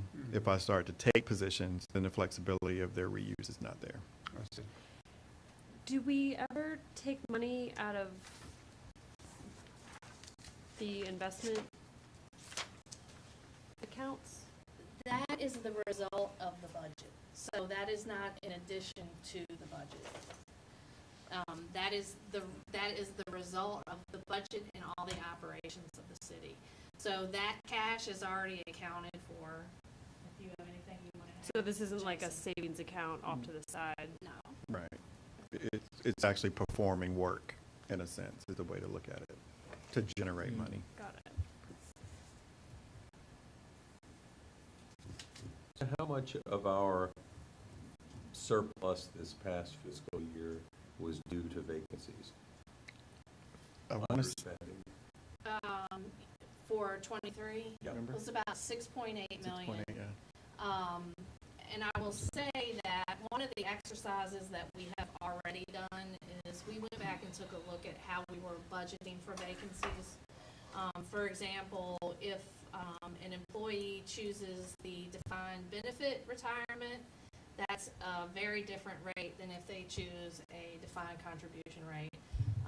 We had in the past been taking on a conservative budgeting approach that we assumed that if the position was vacant, we budgeted for the higher rate, and then if someone took the lower rate plan, that became part of the savings. What we have done for this year already, that is already baked in here, is we took a look at that, and we're now using more of a blended rate. We also were budgeting vacant positions at the midpoint, and we are not doing that now. So we acknowledge that $7 million of vacancy savings is a lot, and some of that is you know, the majority of that is because we had positions that we couldn't fill, but also some of that is an acknowledgement that perhaps maybe we were over budgeting. So we have adjusted that already and changed that practice. And in budgets past, we did budget for some attrition savings, but certainly not $7 million worth. So, I guess part of my question, and maybe I'm not sure I know how to formulate it exactly correctly, but when we talk to citizens about the surplus, and they say, how can we possibly be running a $20 million surplus? And we can talk about, well, the economy was doing better, and that's why on the revenue side. And then we talk about the persistent 6 million, 7 million, however many millions of dollars of vacancies. One of the questions that people come up is, well, why don't you figure out what the right number is and get to that number and budget for that number? Has there been a serious effort done to get that right number in this projection?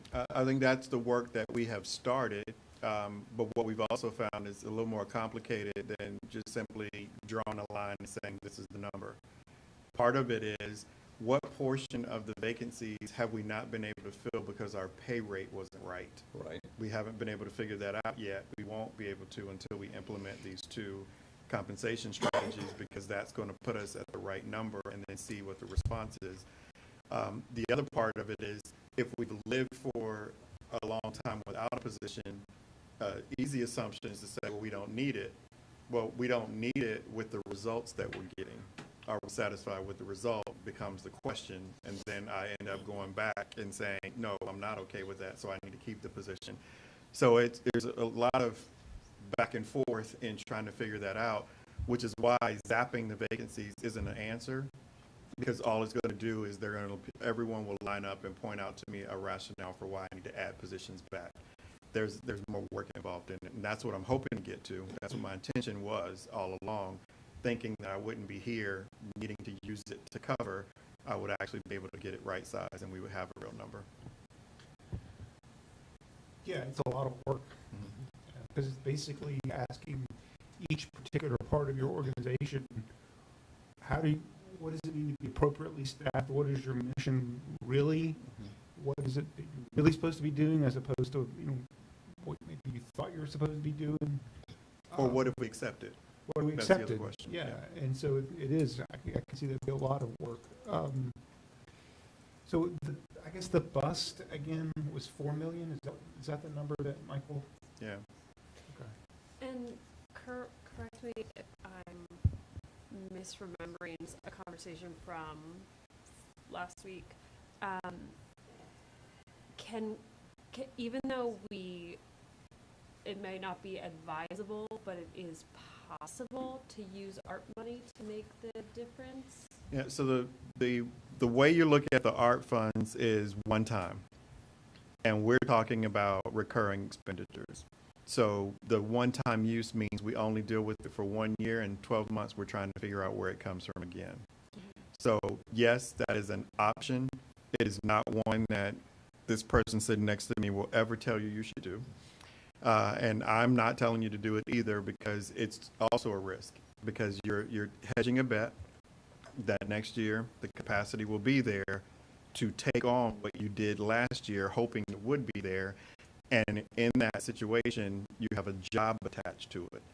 And that job then would have to be dismissed in order to make it fit, or you have to then slash in some other ways.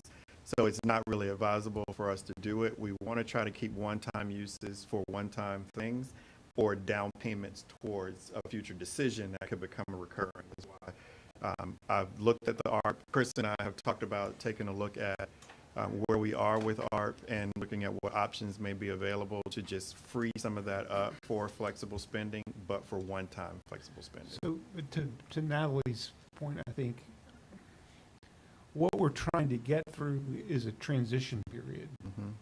We're trying to take an organization that's here and go here. Sure. And perhaps, and I get the fact from what you were discussing earlier, we can't sort of do this over the course of a couple of years and smooth it out. But one reason that our revenues go up is that we have a good economy.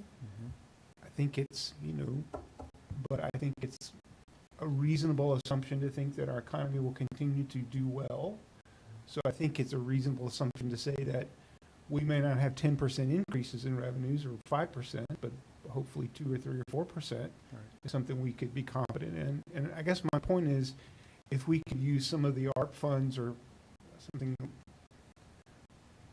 if we could use a tool like that to help us as we transition from what I think we're all agreeing is a current status quo, which is inadequate, to one that is where we want to be as a city. If we could use some help from that to make the transition with the expectation and full knowledge that a year from now, that money won't be here. But using it strategically to help us make the transition, because we're confident that, a couple years from now, we'll have the revenues to cover that. It's either we're either going to have to make some bets on the future, or we're going to have to not pay people what they need to be paid, or we're going to have to, jack up taxes. So what I'll say first, because I know Chrissy was going to have something to say, what I'll say first is you've already betted on the future. You placed the bet on the future because you're going to allow 3 more bargaining units to come in. That money's spent. We just don't know how much. So that's the other reality that you face, is that we know that we could safely forecast that there will be an increase over the next 3 years, provided nothing changes in our economy and we just stay a hot place that people want to come to, which we want. But there's a contract coming every year for the next 3 years, plus the 3 that you're getting ready to implement are going to be renewing as well. So all those come with a cost. So part of what I guess I'm reminding you of is that you made that decision to prioritize that, and now we got to pay for it.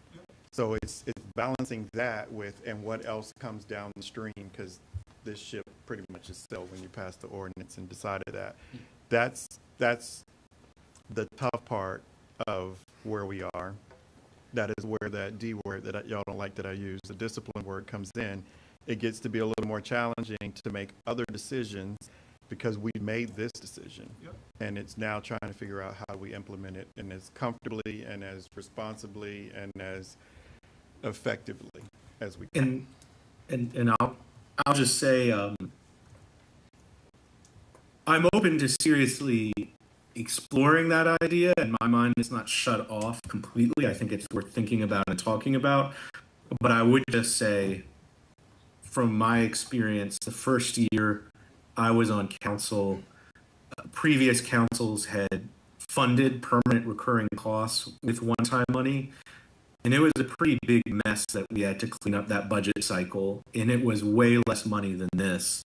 And so in the context of not just what we're seeing here tonight, but as Sam mentioned, future union contract that may be coming beyond just the first 3, as well as collective bargaining will be implemented for the schools as well. It seems to me like the bet would really be that we're not just going to have growth, that our growth will be like double-digit percentages of annual revenue growth over a period of several years. So I just worry it'll be a mess that we still have to clean up, and we've kicked the can down the road of some hard decisions. But I think it's a reasonable thing to explore. I just offer that caution from my experience. Yeah. I'm in the camp. I don't even want to explore it. So, but I think we can find something that it's only a couple $1 million. And I'll just make one other point about that, is that using one-time money is sort of, it makes your budget structurally out of balance, because your budget has to be balanced. And the rating agencies and any assessment of how well you manage your finances is, are you spending within your means? And when you use one-time money, you're not spending within your means. And so that's why our policies are established in a way that Your budget is balanced, and when there are surpluses, that's when we're giving it back to you, and that's why our policy takes it to the CIP, because that is one-time stuff. So I would strongly caution you not to use one-time money for this. Lloyd, did you want to chime in on the kind of one-time funds and? Well, yeah, I will say this. I have always been opposed to using one-time funds, surplus funds for ongoing expenses. The first time we were on council, I think the very first vote we were called upon to make in January of 2020 involved spending the surplus on something that was that was to be a recurring expenditure, an operating expense. I opposed it then, I would oppose it now. I will also repeat something that I said long before I ran for council, which was that I thought that when we dropped our tax rate to 95 cents per hundred, we were underfunding our government, that we were not paying for maintenance, that we were not paying for keeping our people well paid, that we were making fundamental mistakes in the nature, and basically to be able to cut the tax rate. And I understand why that was done, both from a political sense and in a sense of trying to help out people during some times of some difficulty. I also am looking at the chart, however, real estate tax rate, or tax rates for cities, and we are in basically the bottom third of real estate tax rates for cities, and the people and the cities that are below us are, generally speaking, I mean, I'm not sure that we really want to be compared in this respect to places like Danville and Norton, Virginia, and so on. And the folks that I think we would regard ourselves as being more comparable to us in various ways are typically paying in the neighborhood of $1.10, $1.11, $1.13, which is where we were before we went on the tax cutting binge 15 years ago. Can you give just a quick historical synopsis of where we were and what happened? Well, we were up around we were up around $1.13, and it was about 2004 or something like that. I don't remember how it was about 20 years ago. We were at $1.13. May even have been longer ago than that, and we gradually cut it back until we got down to 95 cents, and it had been at 95 cents for a number of years before I came in 4 years ago. Within the first year or so, we raised it 1 penny. Maybe that was a couple of years ago. But it had been at 95 cents for, I don't know, 6-8 years, something like that. I said at the time, before I had any idea I was going to be sitting in this seat, that I thought that we were underfunding, that we were not paying our staff appropriately, we were not paying for maintenance, and we were not doing a number of things that we needed to be doing. I would say if we're looking to make a $4 million shortfall, my first hope would be that the city manager's ongoing efforts to take a sharp pencil, as the saying goes, to the expenditure side could help narrow that gap. But ultimately, as I'm looking at the various taxes that we impose and the places where, I mean, we're sort of right smack in the middle on meal taxes and lodging taxes, both of which we've raised in the last couple of years, and we're on the slightly higher end of the personal property tax rate. That the place that still keeps us actually in the lower, puts us about the 40th percentile, would be to raise our real estate tax rate to $1. I think there's something that we have to consider the context of, is we're looking at this tax rate in comparison to all of these other localities without a multiplier of what the real estate assessments are. So we don't know what this is in the actual functional context of people's wallets, because this is not the complete picture of what folks are paying. Well, I mean, yeah, nothing is ever 100% equal, and you'd have to, if you really want to be equal about it, you'd have to take a look at the local economies and all of that. I'm just looking at the flat rates, and the flat rates are that Charlottesville is in the lower, basically about the 35th percentile, if I'm trying to guesstimate from this. Places like Prince William County are higher than us. Arlington County, three counties, Fairfax, are three counties that are higher than us. Almost everybody below us is a county, but of course counties get a lot of things paid for by the state, so they don't have to have quite as high a tax rate. But virtually most of the cities that I think we would want to regard ourselves as comparable to in terms of quality of services and so on, most of those cities are taxing at a higher rate than we are. I just don't think with this chart, I have enough information to make a good qualitative assumption. I know that Lynchburg just reduced theirs in one fell swoop from 111 to 89. And I'm nervous about how that's going to play out for them. But until a year and a half ago, they were up there as well. Yeah, and I would agree with that. I'm absolutely open to the idea that increasing our real estate tax may be a necessity, but I definitely agree that we need to place it in the context of the median home assessment. Because looking at this, and the last time I did a deep dive in it, it's kind of bifurcated where the top are either distressed localities where the budgets have been going down because there's a lot of vacancies and assessments haven't risen at a particularly high rate, and they were kind of desperate they just had to balance the budget. I think for a while Buena Vista had the highest real estate tax rate in the state. But along with those, as you mentioned, Lloyd, you do have Northern Virginia that have very high assessments, but also a higher rate. But I do agree, we have to place it in the full context.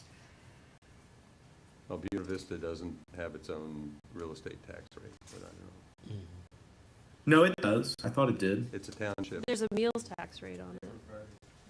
No, it's an independent city, but regardless. Well, if you look at Alexandria, for example, if we took them as we compare ourselves to them a lot. I mean, their assessments, I think, would be That's your business city, okay. greater than ours. I mean, Natalie's point is absolutely right, that we can't look at this one chart and make all of our decisions from this one chart.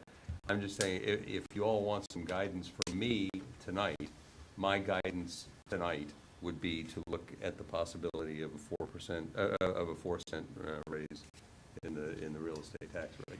I would go on with that. I would support that as well. I mean, an increase, I wasn't sure on the amount, but that is something I would certainly entertain. I would add, and I'm not trying, certainly we know that real estate assessments went up, residential assessments went up about 5.8% this year, and that, when added to the roughly 4+% that increase from 96 cents to $1 would manifest is going to work out to be about 10%. It's a little bit less than the effective rate for the last couple of years when the assessments were rising at 11 to 12%. I'm not saying that's, gee, isn't that wonderful, but it's easier to talk about this year than it would have been last year. And I guess my initial thoughts I'm open to exploring the real estate tax relief, or not relief, but increase, in part because the real estate tax relief programs, it's the least worst option in terms of progressive taxes, because we obviously can't do a wealth or income tax, but the relief programs make it likely the most least regressive option we have. But I would say we should seriously, perhaps even before looking to the real estate tax, look at the lodging tax, because I think we have very strong tourism fundamentals in terms of UVA, adjacent wineries, Monticello, and I think if that tax, I don't want to minimize it, but it's going to be going to disproportionately people of means not living here who are coming in to visit, and so I think there may be some benefit to exploring that as at least part of the answer to solving the budget gap. Yeah, I had it, an increase there, and maybe looking at not as much as increase for the real estate tax, but it's something I think that a mixture we can play with. Or So you're thinking maybe a penny for lodging and 3 pennies for real estate?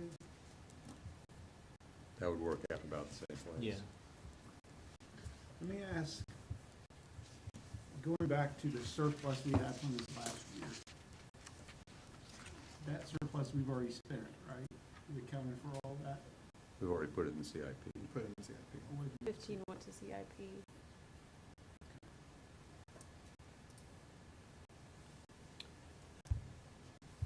So,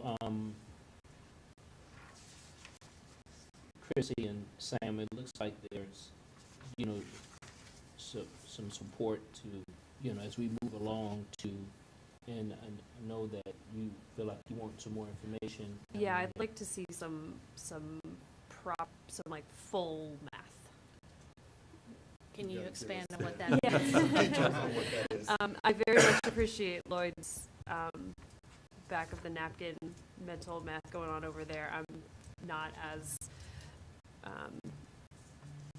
quick when it comes to numbers like that. So I'd just like to see like what are the, if we raised it by this much, how much would we get? If we did half of the raise on real estate and then some on the lodging, what would that look like? Just like the scenarios.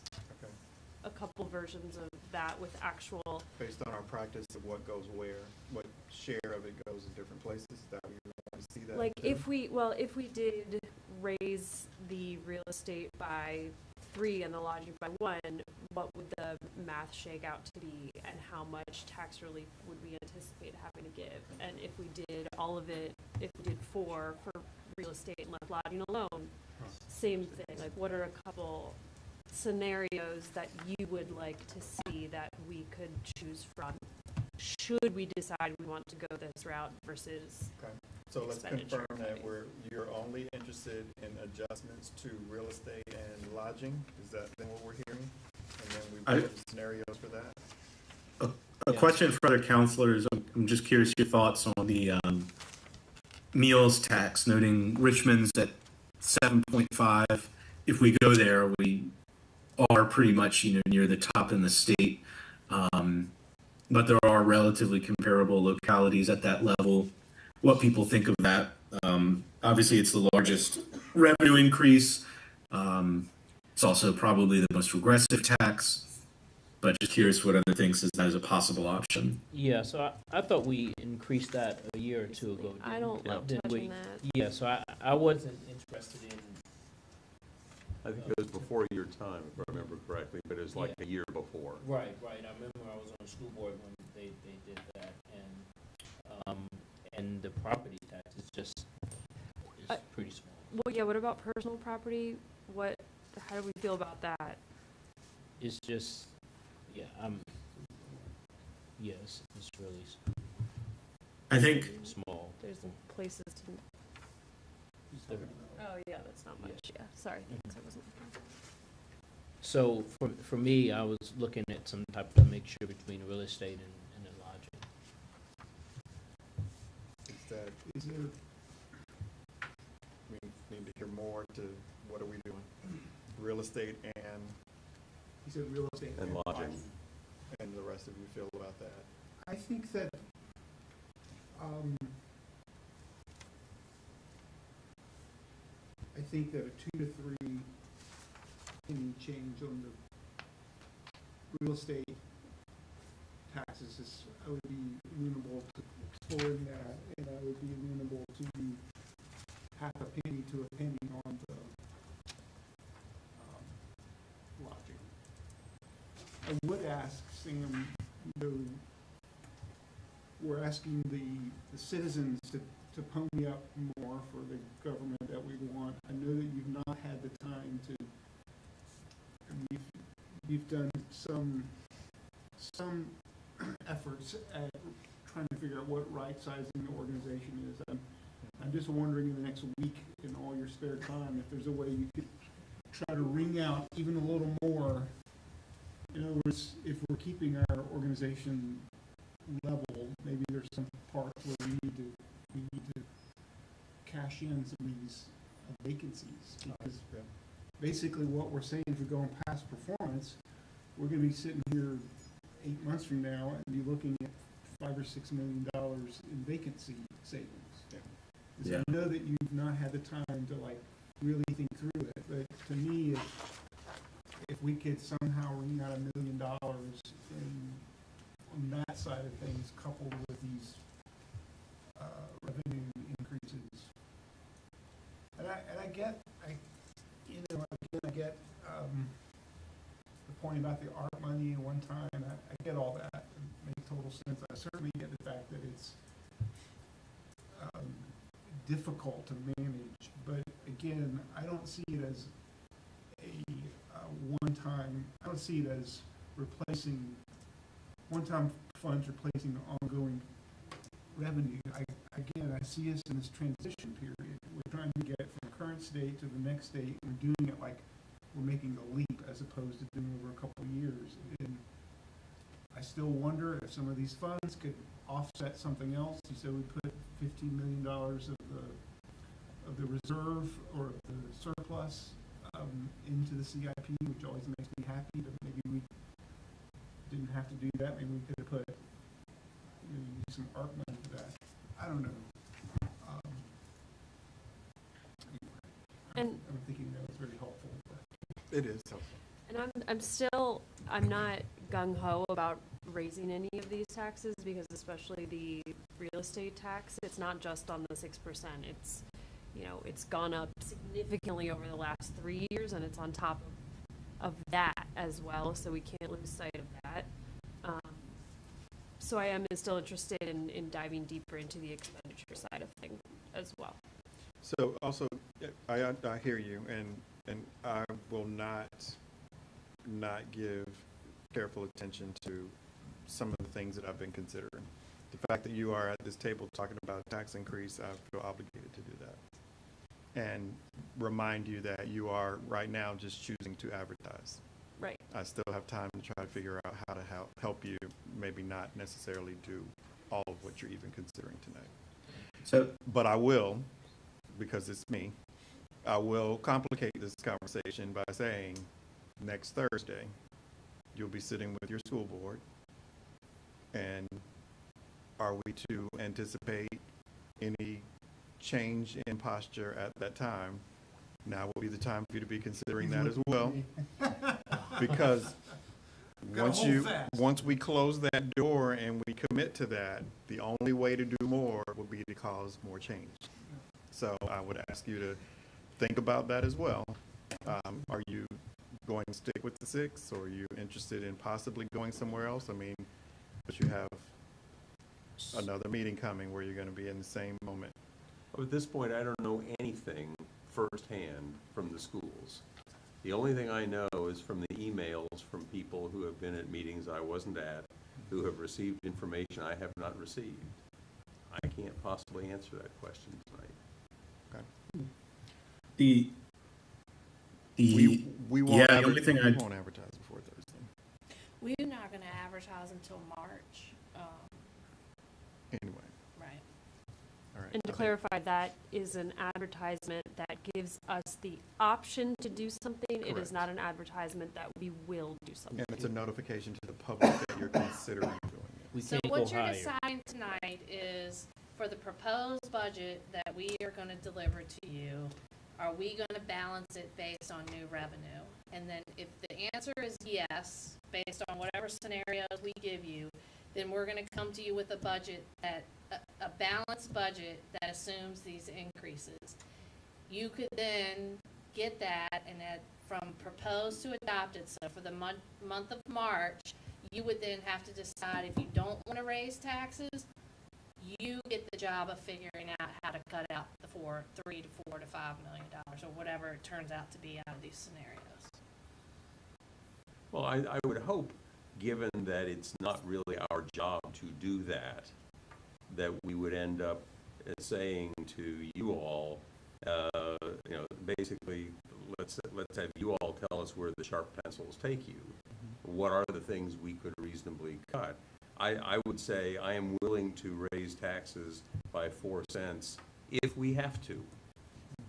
But the if we have to is not something that we have either the legal responsibility for or the competence to make an assessment of. We've got to rely on you all for that. So, aside from looking at you with a meaner face, I don't know what else to say except that we're going to have to trust you all to just be as frugal as possible. But if we can't realistically get to a balanced budget without raising the taxes, I'm willing to raise the taxes. Well, and I would just say,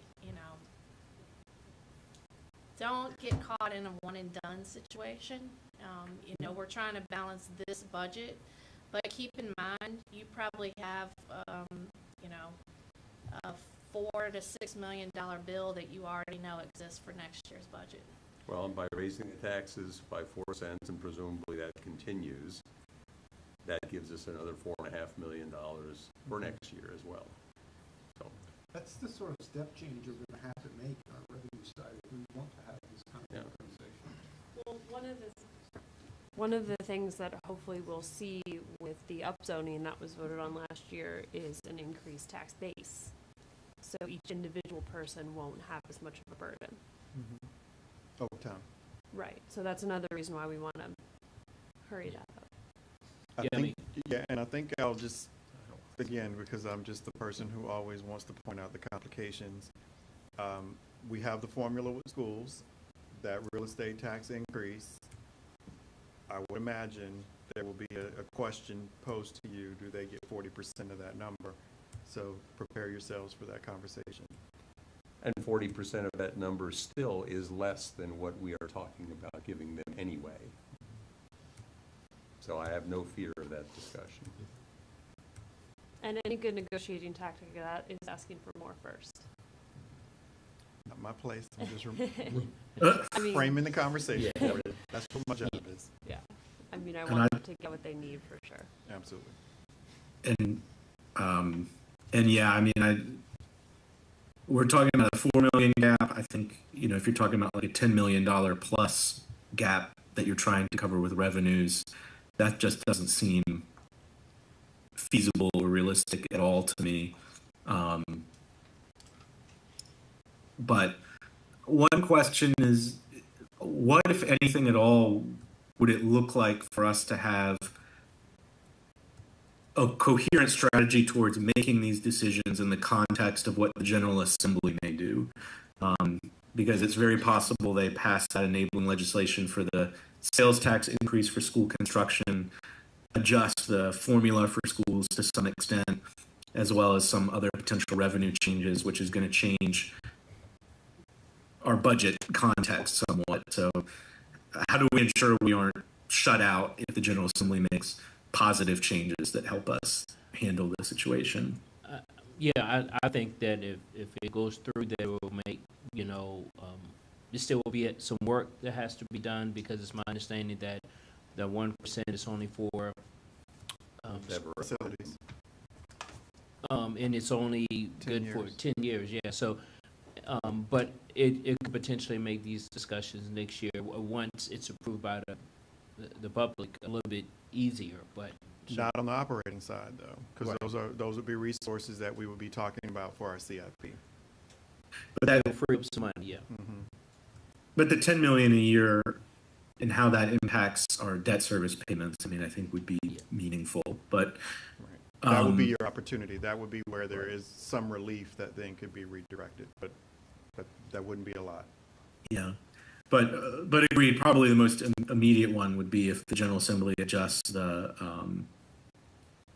issues with the state formula that have created that even larger gap, and how we want to approach that if the General Assembly does fix that error. And the only other thing is just a comment. It is obviously not going to solve our budget this year, but I'll just say it every chance I get. If UVA paid just half of what they would owe the city if they paid the same property tax rate as everyone else, this would be a balanced budget with no revenue increases while fully funding everything, which is just an astounding fact. But that obviously will not save us this immediate budget cycle.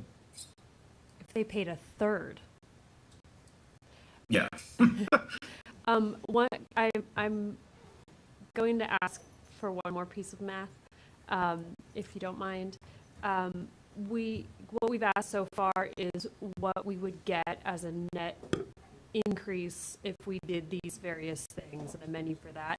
But can we also see what that would look like for the median homeowner?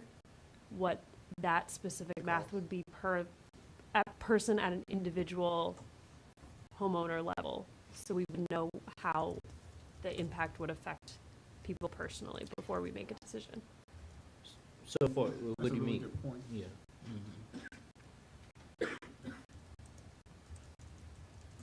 That would be helpful. You can get right on that, Todd? Right on it. Todd, is I the ain't going on. is the assistance capped? What's that? The housing assistance is capped, right? You mean by the state? The grant isn't it Well, capped? it's cap is it's a flat grant amount, if that's what you're asking. Yeah. Real estate tax relief, no, we can do, For elderly and disabled. for elderly and disabled, we can do whatever we want.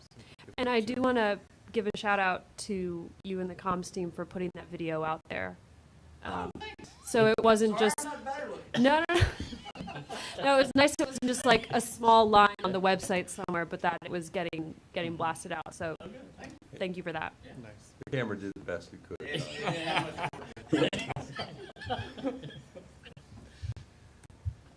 So you, Christy, did you have some more slides, or are you? I think that was it. I don't think we want to show you anything else. Okay. There are a few more on there. but, Yeah. There were some appendix if questions Okay. came up, that's all. So we're, is there any other thing tonight that, so we're meeting next, week at, is it 5 or 6 at, next Thursday at K-Tech? It's at Walker. Oh, it's at Walker, I'm sorry. You can go to K-Tech.